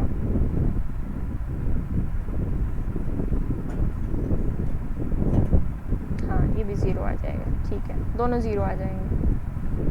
तो इस केस में इक्वल हो रहा है। लेकिन अगर एक T2 को, चलो हमने आइडेंटिटी ले लिया, अगर T1 ट्रांसफॉर्मेशन को हम कोई भी ट्रांसफॉर्मेशन ले लेते, कोई भी ट्रांसफॉर्मेशन जो भी हमने वेक्टर स्पेसेस डिफाइन किए उनके अकॉर्डिंग, तो T1 को हम कुछ भी ले लेते, कोई भी XY ले लेते इन जनरल, तब भी इनकी कॉम्पोजिशन क्या कर जाती, कम्यूट कर जाती। T1 T2 T2 T1 बराबर आ जाने थे। वो आने किसके बराबर थे, वो T1 के ही बराबर आने वाले थे। जैसे एग्जांपल देती हूँ मैं एक,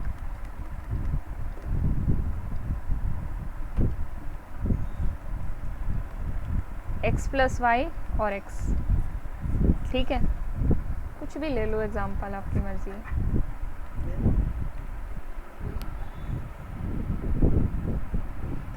यहाँ पे हम लेते हैं T1 T2 XY निकालते हैं। T2 ऑफ XY क्या है, आइडेंटिटी है, तो T2 ऑफ XY क्या है, XY ही बन जाएगा, ठीक है। आइडेंटिटी ट्रांसफॉर्मेशन यही होता है। तो T1 ऑफ XY जो भी आपको दे रखा है वो T1 के बराबर आ गया। कहने का मतलब यहाँ पे T1 T2 T1 के ही बराबर आने वाला है, और T2 T1 करोगे तो क्या होगा, T1 XY जब हम करेंगे तो वो x plus Y comma x आएगा, ठीक है।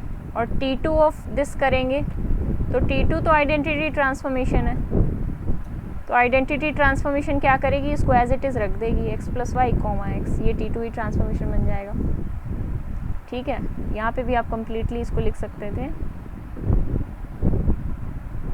एक सेकेंड, मुझे मैंने क्या किया है इसमें, एक गड़बड़ कर दी है, T2 of this is equal to this, ठीक है ठीक है ठीक है। तो ये ट्रांसफॉर्मेशन है क्या, मतलब T2 T1 निकल के क्या आई, T1 XY के बराबर। तो इधर से भी आपने देखा T2 T1 T1 के ही बराबर आ रही है। ये बात क्लियर हुई सबको?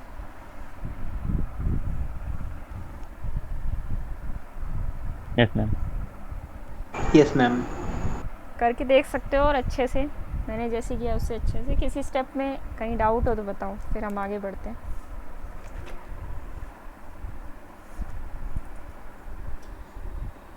कुछ प्रॉपर्टीज़ हैं मैंने इसमें ऐड कर रखी हैं रिगार्डिंग, मुझे इतना इम्पोर्टेंट नहीं लगा तो मैं अभी क्लास में नहीं बता रही हूँ, नोट्स में से पढ़ लेना।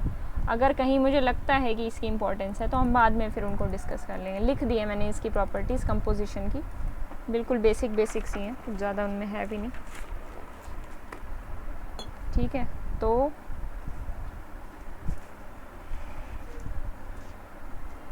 अच्छा, लीनियर ऑपरेटर कब इन्वर्टिबल होता है?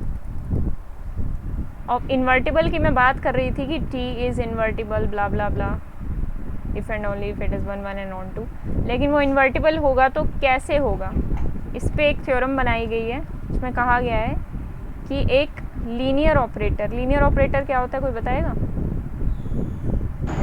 सेम वेक्टर स्पेस से उस वेक्टर स्पेस से सेम वेक्टर स्पेस तक, इसको लीनियर ऑपरेटर बोल दिया जाता है। मतलब इन पर्टिकुलर लीनियर ट्रांसफॉर्मेशन को लीनियर ऑपरेटर बोल दिया जाता है अगर वेक्टर स्पेस दोनों ही सेम हो जाए, डोमेन और कोडोमेन वाले।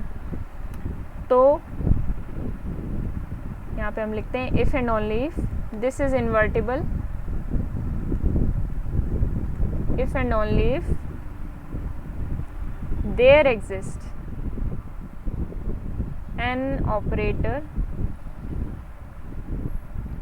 S, कहाँ से कहाँ तक, वो भी V से V तक ही, such that ST TS is equal to identity, यानी एक ऐसा ऑपरेटर मिल जाए S जिसको इसके साथ ऑपरेट किया जाए, ST किया जाए, TS किया जाए, इनकी ऑपरेशन क्या देने वाला है आपको, आइडेंटिटी मैट्रिक्स, मतलब आइडेंटिटी ट्रांसफॉर्मेशन। वैसे ही सारा काम वैसा ही दिख रहा होगा जैसे मैट्रिसेस में हुआ करता था। इसको हम कल कनेक्ट भी करेंगे मैट्रिसेस से लीनियर ट्रांसफॉर्मेशन को, तब ज़्यादा मज़ा आएगा लीनियर ट्रांसफॉर्मेशन करने में।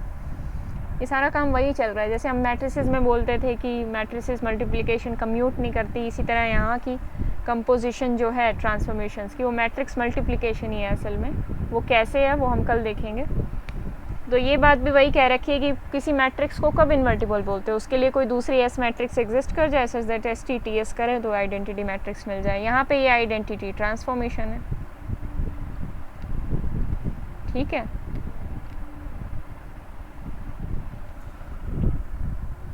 इसकी कुछ प्रॉपर्टीज़ होती है, 2-3 Yes, ma'am. प्रॉपर्टीज़ बताती हूँ मैं, फिर 1-2 क्वेश्चन कराऊंगी, फिर मज़ा आएगा, ये बोरिंग लग रहा होगा।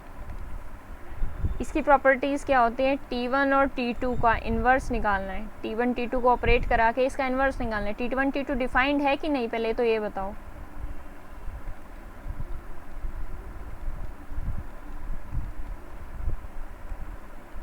क्या T1 T2 पे कंपोजिशन लगाया जा सकता है? मैम T1 T2 का डोमेन कोडोमेन देखना पड़ेगा। तो देखो ना, कौन मना कर रहा है। ऑपरेटर्स हैं ये ध्यान रखना।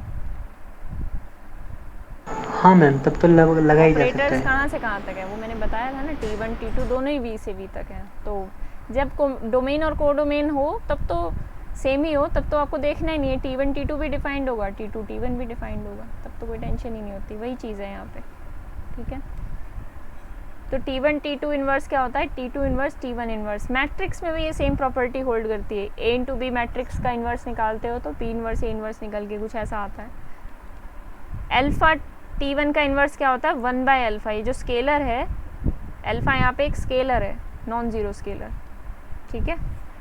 तो उसको मैट्रिक्स से मल्टीप्लाई करके या ट्रांसफॉर्मेशन से मल्टीप्लाई करके इन्वर्स निकालोगे तो वो इस तरीके से बाहर आएगा। और एक और प्रॉपर्टी है,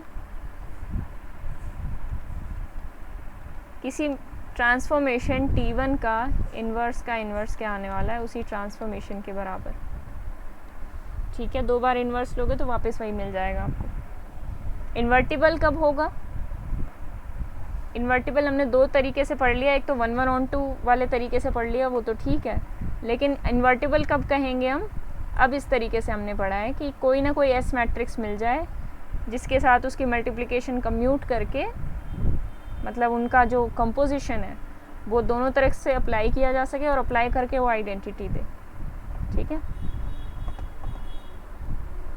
मैम इनवर्स ट्रांसफॉर्मेशन का एक एग्जांपल दिखाएं। हाँ, इनवर्स का कुछ एग्जांपल लेते हैं। कोई हमें इन्वर्टिबल लेनी पड़ेगी इसके लिए, सेम R² से R² पे लेते हैं। मैं एक बार ये देख लेती हूँ, क्वेश्चन इसके बेस पे तो नहीं लिखे हुए हैं मैंने, तो फिर वहीं से हेल्प मिल जाएगी हमें। नहीं, ठीक है। ऐसा कोई ट्रांसफॉर्मेशन याद दिलाओ मुझे जो इन्वर्टिबल हो। ये ले लेते हैं x + y x, मुझे लगता है इन्वर्टिबल बन जाएगा। हाँ ठीक है, इन्वर्टिबल होगा ये, क्योंकि जब हम इसका नल स्पेस निकालेंगे वो क्या आने वाला है, नल स्पेस निकाल के बताओ कोई, रचना निकाल के देखो नल स्पेस इसका। 0 0 सबका 0 0 आ रहा है। क्लास में बैठे हो तो क्लियरिटी होनी चाहिए।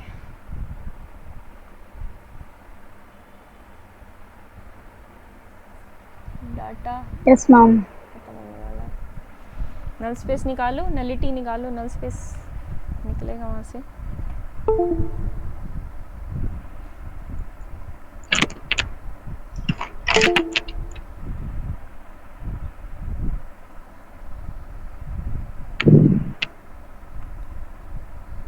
नल स्पेस निकालने के लिए हम क्या करते हैं, नल स्पेस की डेफिनेशन पे जाते हैं। कुछ चीज़ निकालनी है तो पहले डेफिनेशन पे जाओ, क्योंकि अभी आप लोगों को इतनी प्रैक्टिस नहीं है। टी ऑफ एक्स वाई को 0 वेक्टर के इक्वल रखोगे। टी ऑफ एक्स वाई है क्या, x + y, x, इसको 0 वेक्टर के इक्वल रख के निकालो x और y की वैल्यू। क्या आ रहा है x और y? 0 0 आ रहा है। 0 0 आ रहा है।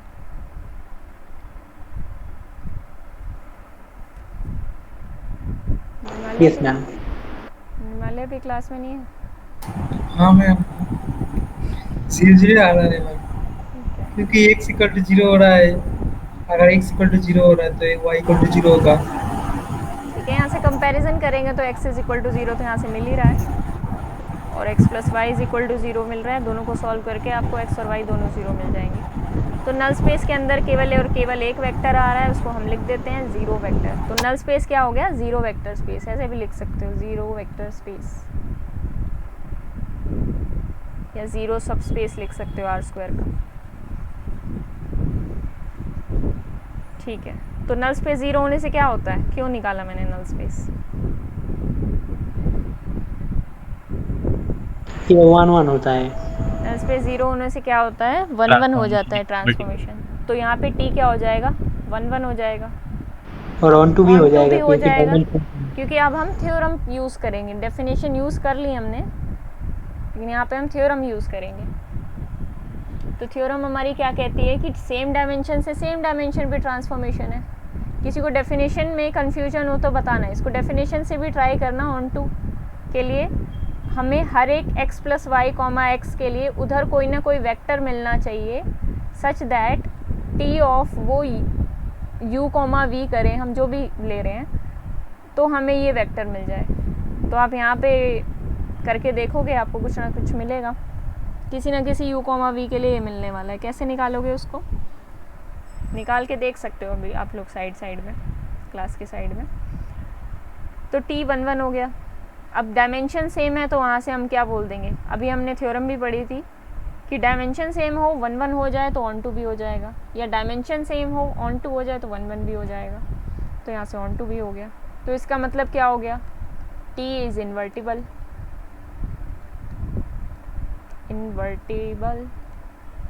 वैसे जब आप मैट्रिक्स वाला वे सीख जाओगे तब आपको इतना भी देखने की ज़रूरत नहीं है। इसके रिगार्डिंग हम एक मैट्रिक्स बना लेंगे जो ट्रांसफॉर्मेशन गिवन होगी, और उस मैट्रिक्स में देख लेंगे कि वो मैट्रिक्स इन्वर्टिबल है तो ट्रांसफॉर्मेशन इन्वर्टिबल, और ट्रांसफॉर्मेशन इन्वर्टिबल है तो matrix invertible, in fact non leaf हो जाएगा। तो तब करना और भी आसान हो जाएगा, पर ये भी आना चाहिए। t इन्वर्टिबल आ चुका है तो इसका इन्वर्स कैसे निकालें, वो ऑन टू वाले तरीके से ही मिलेगा आपको इन्वर्स। तो t of x comma Y is equal to X plus Y comma X. यहाँ आप इसको किसी u v वेक्टर के बराबर अगर लो तो यहाँ से v की वैल्यू तो x आ जाएगी, समझ रहे हो। t ऑफ एक्स वाई किसी न किसी u v वेक्टर के बराबर आएगा। तो यहाँ से दोनों को कंपेयर करते हैं। मैं कंपेयर क्यों कर रही हूँ, क्योंकि मेरा मेन मोटिव है x की वैल्यू निकालना और y की वैल्यू निकालना। क्यों निकाल रही हूँ मैं x और y की वैल्यू, जब मैंने आपको F X is equal to X square का एग्जाम्पल बताया था तो मैंने कहा था इन्वर्स कैसे निकालेंगे, y is equal to X square. तो अभी यहाँ पे x एक डिपेंडेंट वेरिएबल का काम कर रहा था अब तक, सॉरी इंडिपेंडेंट का। अब हमें इसको y पे डिपेंड करना है, मतलब x is equal to F of y की वैल्यू निकालनी है। तो इसके लिए हमने क्या किया था, स्क्वायर रूट कर दिया था दोनों साइड, इससे हमारी x की वैल्यू रूट y निकल के आ गई थी। इन्वर्स निकालने का यही तरीका होता है, y की वैल्यू x की टर्म्स में दे रखी है तो x की वैल्यू y की टर्म्स में निकाल के देखो। सेम तरीका हमारा यहाँ पे है, यहाँ पे किसी uv की वैल्यू जैसे xy की वैल्यू इसकी टर्म्स में दे रखी है। हाँ ठीक है, जैसे इसकी टर्म्स में हमारा सब कुछ दे रखा है तो हमें अब x और y की वैल्यू निकालनी है uv की टर्म्स में। uv को यहाँ पे ऐसे लिख भी सकते हो अगर थोड़ी और अंडरस्टैंडिंग बनानी है। uv किसका फंक्शन है, फंक्शन ऑफ एक्स वाई है। तो अब आपको क्या करना है, X Y as a function of uv देखना है यहाँ पे, some function of uv। So यहाँ से हम कंपैरिजन करना स्टार्ट करते हैं। v की वैल्यू x है, x प्लस वाई की वैल्यू u है। अब हमें x और y निकालना है, मेन मोटिव हमारा ये है, ऊपर वाला तो गिवन था हमें। x की वैल्यू निकालो, x की वैल्यू तो v आ गई, y की वैल्यू क्या आ जाएगी, u minus X, that is u minus V. तो x की वैल्यू क्या आ गई, x की v आई थी और y की u माइनस वी आ गई। तो एक वेक्टर आपको मिल जाएगा सच दैट, यहाँ से ऑन टू का काम भी आपका कंप्लीट हो चुका है, लेकिन मैं इसका t इनवर्स लिख देती हूँ, t इनवर्स। अब देखो t ऑफ एक्स वाई तो uv है, तो आपको निकालना है t इनवर्स ऑफ uv, ठीक है। तो X Y is equal to t inverse of uv। अब ये t इनवर्स uv मैप क्या है, t इनवर्स ऑफ u और v की वैल्यू रख दो बस यहाँ पे। u की वैल्यू क्या थी,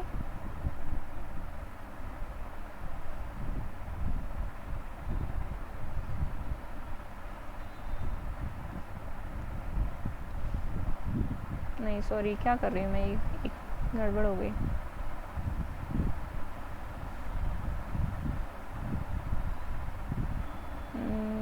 एक्स और वाई की वैल्यू हमने निकाल ली।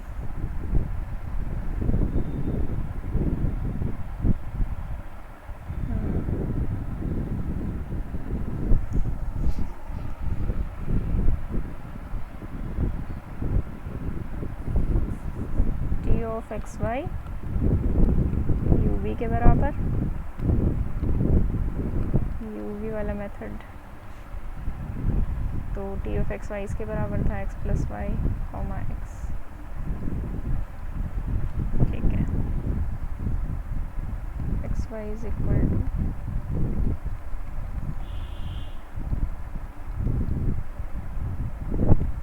ठीक है, T inverse of U V ही निकालना है हमें यहाँ पे।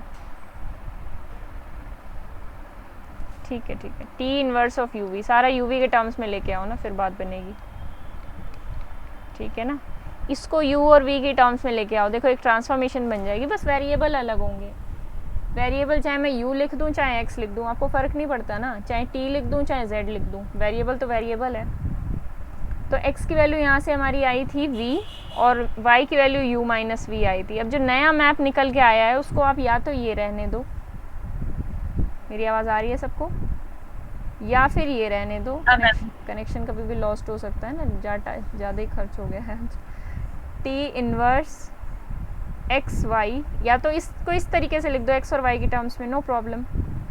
तो ये बन जाएगा एक्स वाई, तो Y comma X minus Y, ऐसे लिख दो। चाहे किसी को ऐसे देखने में अच्छा लग रहा है तो ऐसे लिख ले, ऊपर वाला ठीक लग रहा है तो ऊपर वाला रहने दो। ज्ञानेश बताओ, क्लियर हुआ? ऑन टू वाली बात भी यहीं से समझ में आती है हमको।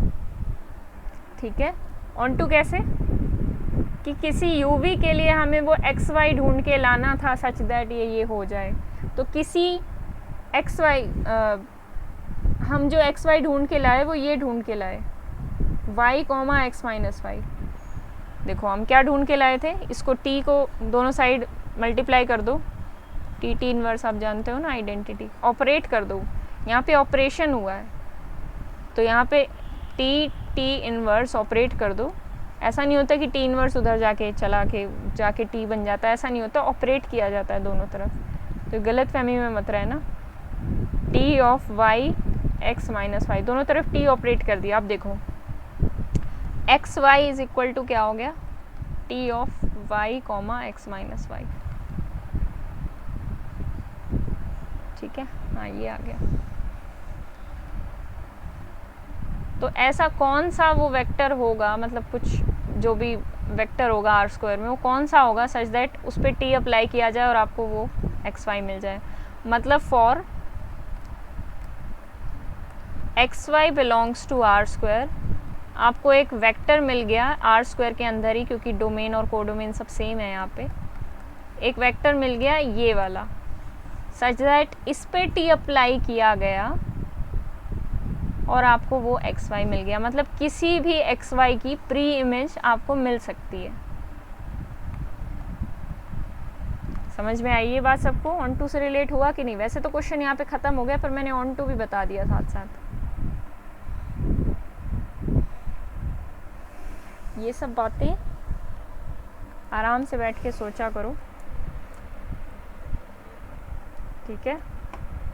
बताओ किसको? हाँ मैम, सोचते हैं वीडियो के बाद, बहुत सोचते हैं।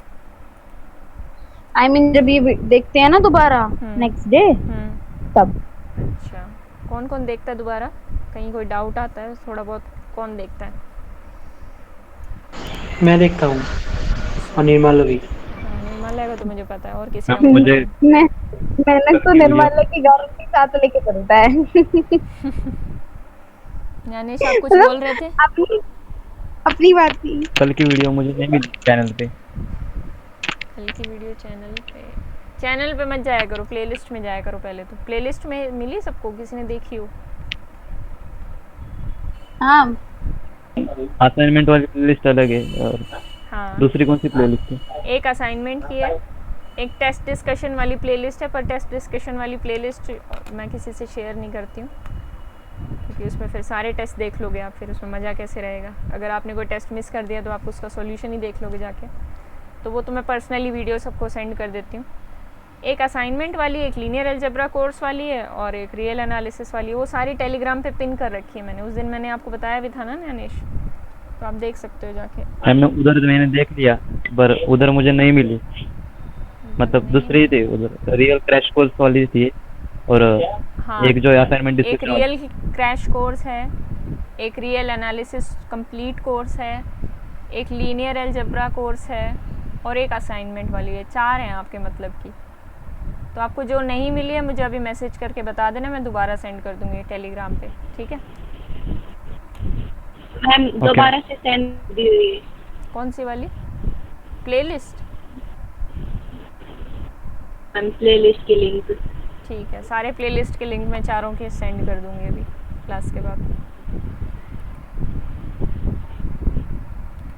ठीक है, और बताओ, यहाँ तक सबको ठीक ठाक लग रहा है? बेहोश तो नहीं हुआ कोई? नहीं। मेरे क्वेश्चन करके दिखा दो, इतने जाबाज बच्चे हैं मेरे, हर मुश्किल से लड़ लेते हैं।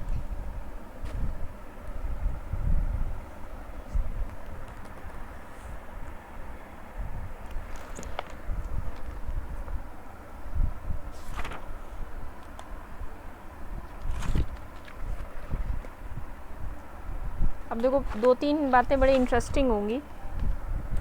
कल मैं ना आधा घंटा एक्स्ट्रा लूँगी क्लास, उसमें मैं आपको क्वेश्चंस कराना चाहती हूँ, क्वेश्चन प्रैक्टिस ज़्यादा से ज़्यादा। और जो परसों दिए थे क्वेश्चन, मतलब जो कल दिए थे, वो भी कल ही फिर डिस्कस हो पाएंगे। अभी टाइम क्या हो रहा है? अभी 1-2 क्वेश्चन हो जाएंगे यहाँ पे जो मैं आज करा रही हूँ। बाकी मैं थोड़े बहुत हिंट दे दूँगी व्हाट्सएप पे।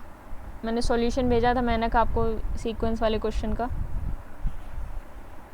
हाँ मैम, वो क्लास के बाद देखूंगा मैम। हाँ देख लेना, ना समझ में आए तो फिर बताना। चलो एक अच्छा क्वेश्चन करते हैं। एक समरी दे देती हूँ पहले तो मैं आपको, रेंज स्पेस और नल स्पेस की। अगर अवकाश दे दो, अवकाश। अवकाश तो मिलेगा ही, खूब अवकाश मिलेंगे आपको, चिंता ना करें। अवकाश का मतलब समझ में आया सब बच्चों को? यहाँ पे हिंदी कमजोर है बच्चों की। तभी तो बोला मैंने, तो मेरे को बेवकूफ कहेंगे सबके सब।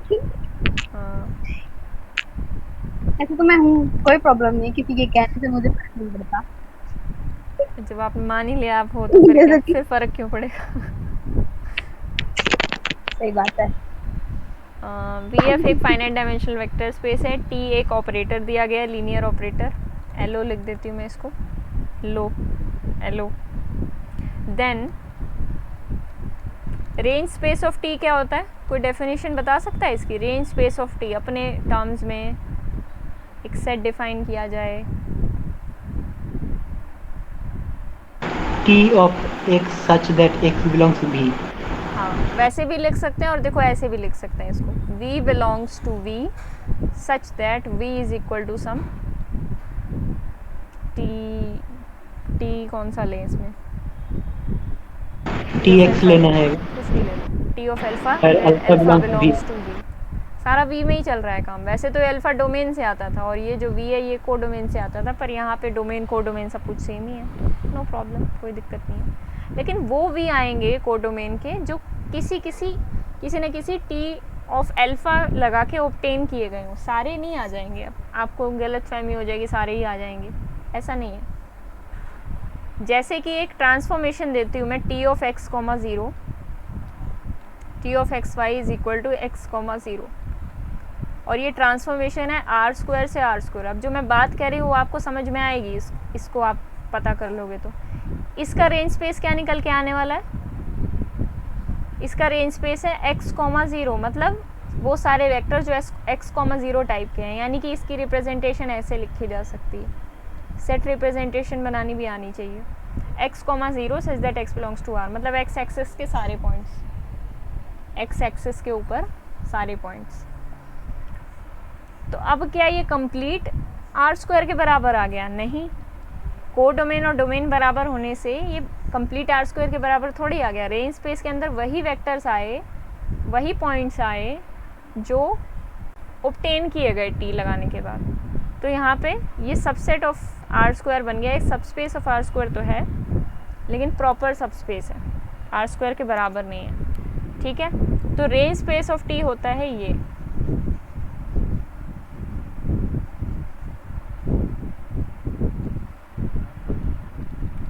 नल स्पेस ऑफ टी क्या होता है? Null space of T, null space of T is the set of X belongs V such that T of X is equal to theta dash. T of v is equal to 0। हाँ, 0 0 dash जो भी लिखना हो। ये 0 vector है, किसका vector है ये? v का। ठीक है, कोई वेक्टर लो v से ही और उस पर t लगाओ तो 0 वेक्टर मिल जाए। तो ऐसे जो v होंगे उनकी कलेक्शन ले ली जाए, जो आइडेंटिटी पर जाके मैप हो रहे हैं, उनको क्या बोला जाएगा? Null space. ठीक है, नल, नल पे जाके मैप हो रहे हैं ना, इसलिए नल से रिलेट किया गया। तीसरा है, अगर null space of T square define करने को बोला जाए आपको, तो आप कैसे डिफाइन करेंगे? v belongs to v such that t square v is equal to 0। No change, just t वाला चेंज कर दिया हमने। अब इसमें थोड़ा सा हम डीप डिग इन करते हैं। t square v is equal to 0 का क्या मतलब है? t of v is equal to 0। अभी t ऑफ v कहाँ से आया होगा?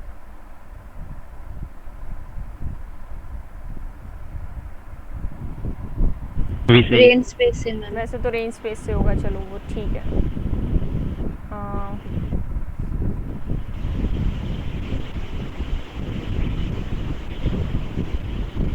चलो उसकी बात हम बाद में करेंगे, रेंज स्पेस से भी रिलेट करेंगे इसको, लेकिन अभी हम बात कर लेते हैं।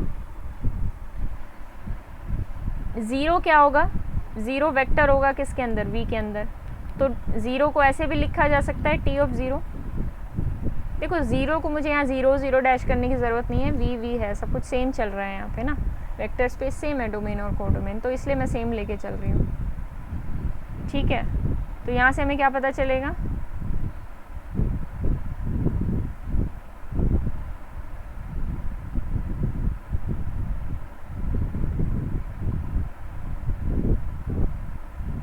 बताओ। 0 मैम, t ऑफ 0 तो 0 ही कहलाएगा। 0 ही होगा। वो तो होगा ही, 0 से ही तो मैंने t ऑफ 0 लिखा है।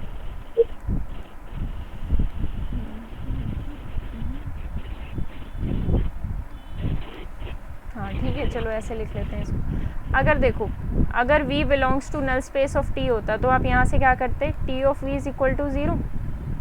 सिर्फ इसको देख के चलो, ऊपर वाले को भूल जाओ। अगर v belongs to null space of t होता तो t ऑफ v 0 आने वाला था। तो t ऑफ tv क्या आता? t of 0। अब t ऑफ 0 क्या होता है? हम जानते हैं कि आइडेंटिटी मैप्स टू आइडेंटिटी, मतलब 0 vector maps to 0 vector. This is a property of linear transformation. कोई भी लीनियर ट्रांसफॉर्मेशन हो उसकी ये प्रॉपर्टी होती है। तो यहाँ से आपको क्या पता चल जाता? T square of v is equal to 0। मतलब अगर कोई नल स्पेस से आप वेक्टर लेते तो वो किसके अंदर आ जाता? Null space of T square से। ये बात सबको क्लियर है?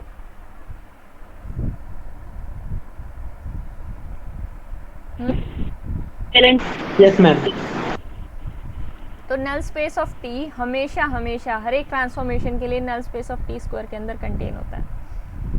ठीक है, यहाँ से चलो निकल के नहीं आ रही वो बात। ठीक है, यहाँ से डायरेक्टली करना ठीक नहीं है। ठीक है, ये प्रूफ आपको समझ में आना चाहिए, बहुत सिंपल प्रूफ है। मैंने क्या किया, नल स्पेस ऑफ टी से कोई मेंबर लिया, T of V is equal to 0 मैं जानती थी, दोनों तरफ टी अप्लाई कर दिया, T of 0 is equal to 0 हम जानते थे, तो T square of V is equal to 0 आ गया। तो यहाँ से पता चला V belongs to null space of T square. तो कोई एलिमेंट लिया था नल स्पेस ऑफ टी से और वो आ गया null space of T square के अंदर, तो रिजल्ट हमारा ये निकल के आया that null space of T is contained in null space of T square. ये हमेशा होता है। तो इसका मतलब आप ये भी बोल सकते हो, ये भी प्रूव कर सकते हो इजीली। यहाँ पे मैं लिख देती हूँ एक पॉइंट, इसी के साथ लिख लेते हैं null space of T square, null space of T is contained in null space of T square. ठीक है, नल स्पेस ऑफ टी किसका सबस्पेस होता है?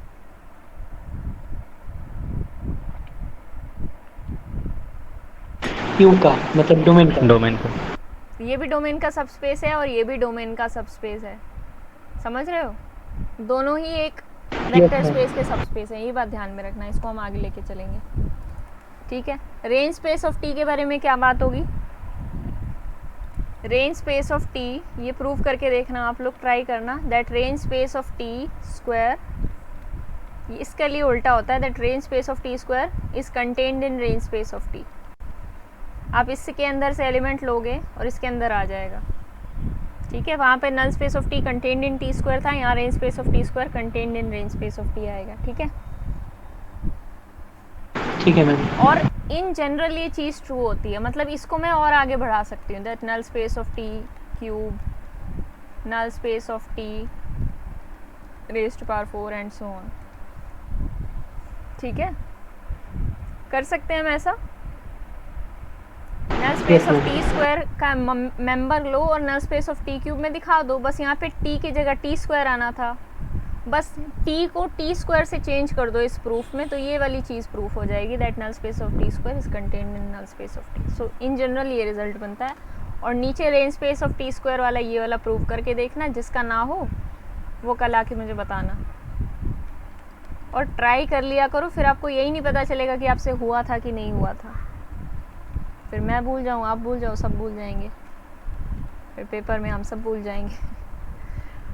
Range space of T cube is contained इन, एक मैंने वो भी दिया था, टी ऑफ सी एक्स और टी ऑफ, ये इसके डॉट डॉट डॉट ही चलता जाएगा रिजल्ट। एक वो क्वेश्चन नहीं दिया था पहले दिन क्लास में लीनियर ट्रांसफॉर्मेशन के, वो हुआ? कौन सा मैम? व्हाट्सएप में? T of X plus Y is equal to T X plus T Y, मतलब T of C X is equal to C T X, ये दोनों इक्वलेंट हो जाते हैं इन क्यू।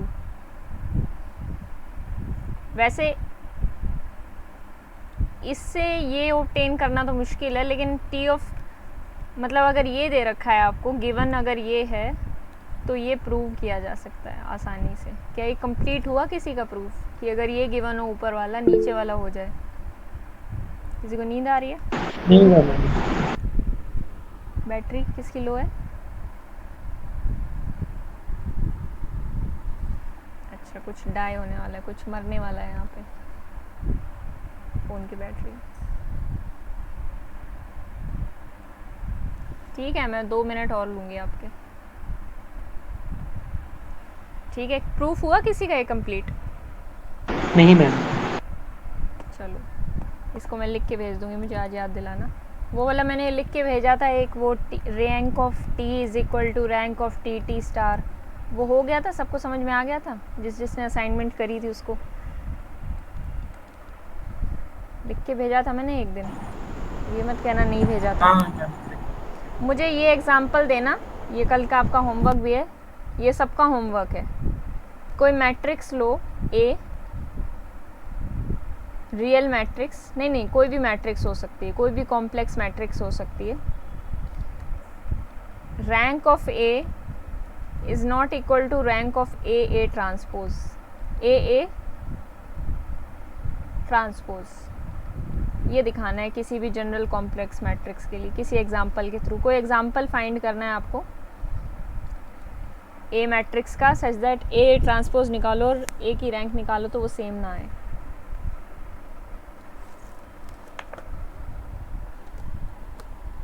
कर सकते हो ऐसा? चलो करके दिखा दो मुझे एक क्वेश्चन इसके साथ। ये होमवर्क है आपका। कल आधा घंटे से 40 मिनट तक हम होमवर्क क्वेश्चंस और कल वाले जो क्वेश्चन रह गए वो डिस्कस करेंगे। ठीक है, कल थोड़ी सी लंबी क्लास होगी, बीच में ब्रेक भी रख लेंगे, fun break, so called fun break. ठीक है, यहाँ पे एक लास्ट क्वेश्चन करके दिखाओ, फिर आपकी छुट्टी हो जाएगी। V F is a finite dimensional vector space और टी एक मैपिंग है V F two V F. अच्छी बात है। टी स्क्वायर आपको बता रखा है एक ज़ीरो ट्रांसफॉर्मेशन है, दिस इज़ ज़ीरो ट्रांसफॉर्मेशन, ठीक है। इसको मैं ऐसे करके कुछ कैप सा लगा देती हूँ उसके ऊपर ताकि आपको लगे ये ट्रांसफॉर्मेशन जैसा है। आपको कुछ ऑप्शंस दिए गए हैं, उसके हिसाब से आपको हमें इसका सही ऑप्शन बताना है।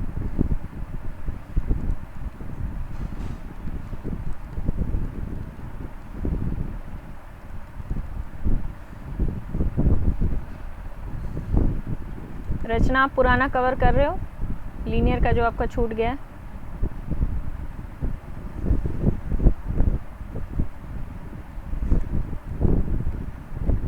रचना है क्लास में या मैं बोल रही हूँ अपने आप से ही बात कर रही हूँ? अच्छा, रचना है ही नहीं। मैम उसने लीव कर दी। चलो 4 ही बचे हैं यहाँ पे, ये क्वेश्चन कर लो।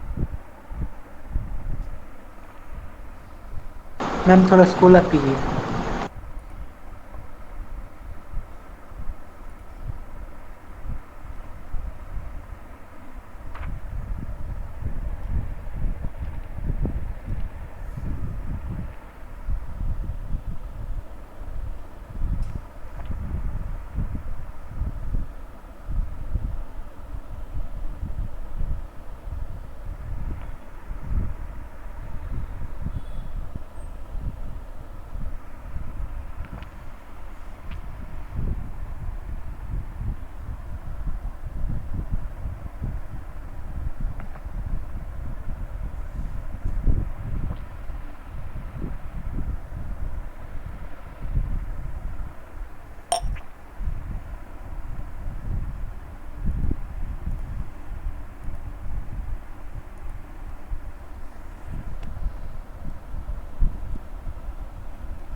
एग्ज़ाम्पल ले सकते हो, एग्ज़ाम्पल किसी भी क्वेश्चन में लिए जा सकते हैं अगर कुछ भी ना समझ में आ रहा हो। वैसे तो मेथड से भी किया जा सकता है।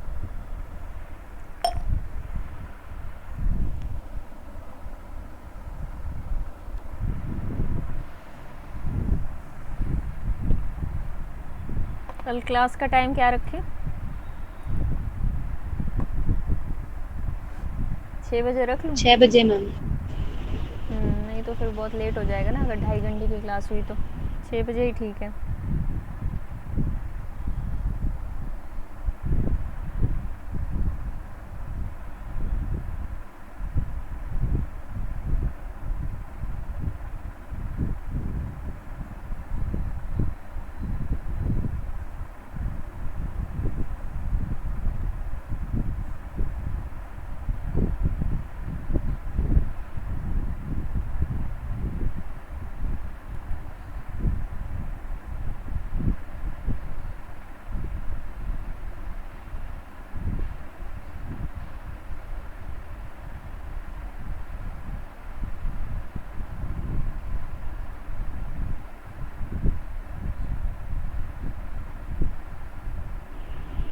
मैम क्या इसका आंसर फर्स्ट और फोर्थ होगा? नहीं, अभी इसका रिगार्डिंग एक कंसेप्ट आया था, आपने मुझे एक चीज़ भी बताई थी। आंसर कुछ और है। आपने मुझे ये भी बताया था जब मैं कर रही थी T of T X is equal to 0, वहाँ से कोई एक चीज़ निकल के आई थी, बस वही आपको समझना है क्या होगा।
डिस्कस करें क्या?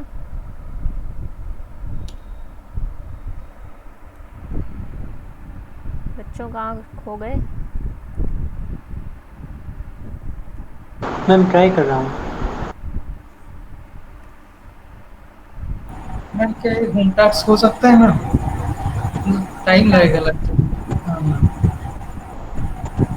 कर लो, होम टास्क में कोई बात नहीं है वैसे। और एक बात मैम, एक मैप लेना, मैं एक हिंट भी देती हूँ आपको। अगर आपको मेथड से नहीं आ रहा तो एक ये जो मैप है इसको देखना ज़रा, ठीक है? इसके बारे में आप क्या समझते हो? इस मैप को इधर क्वेश्चन में यूज़ करके देखना, ठीक है? और कल हम आते ही इस क्वेश्चन को डिस्कस करेंगे और उसके बाद जो भी क्वेश्चंस रह गए हैं उनको डिस्कस करेंगे। और मैम ये सारे जो हाँ, आज का जो क्लास का लेक्चर का जो वीडियो है वो आज डाल सकते हो?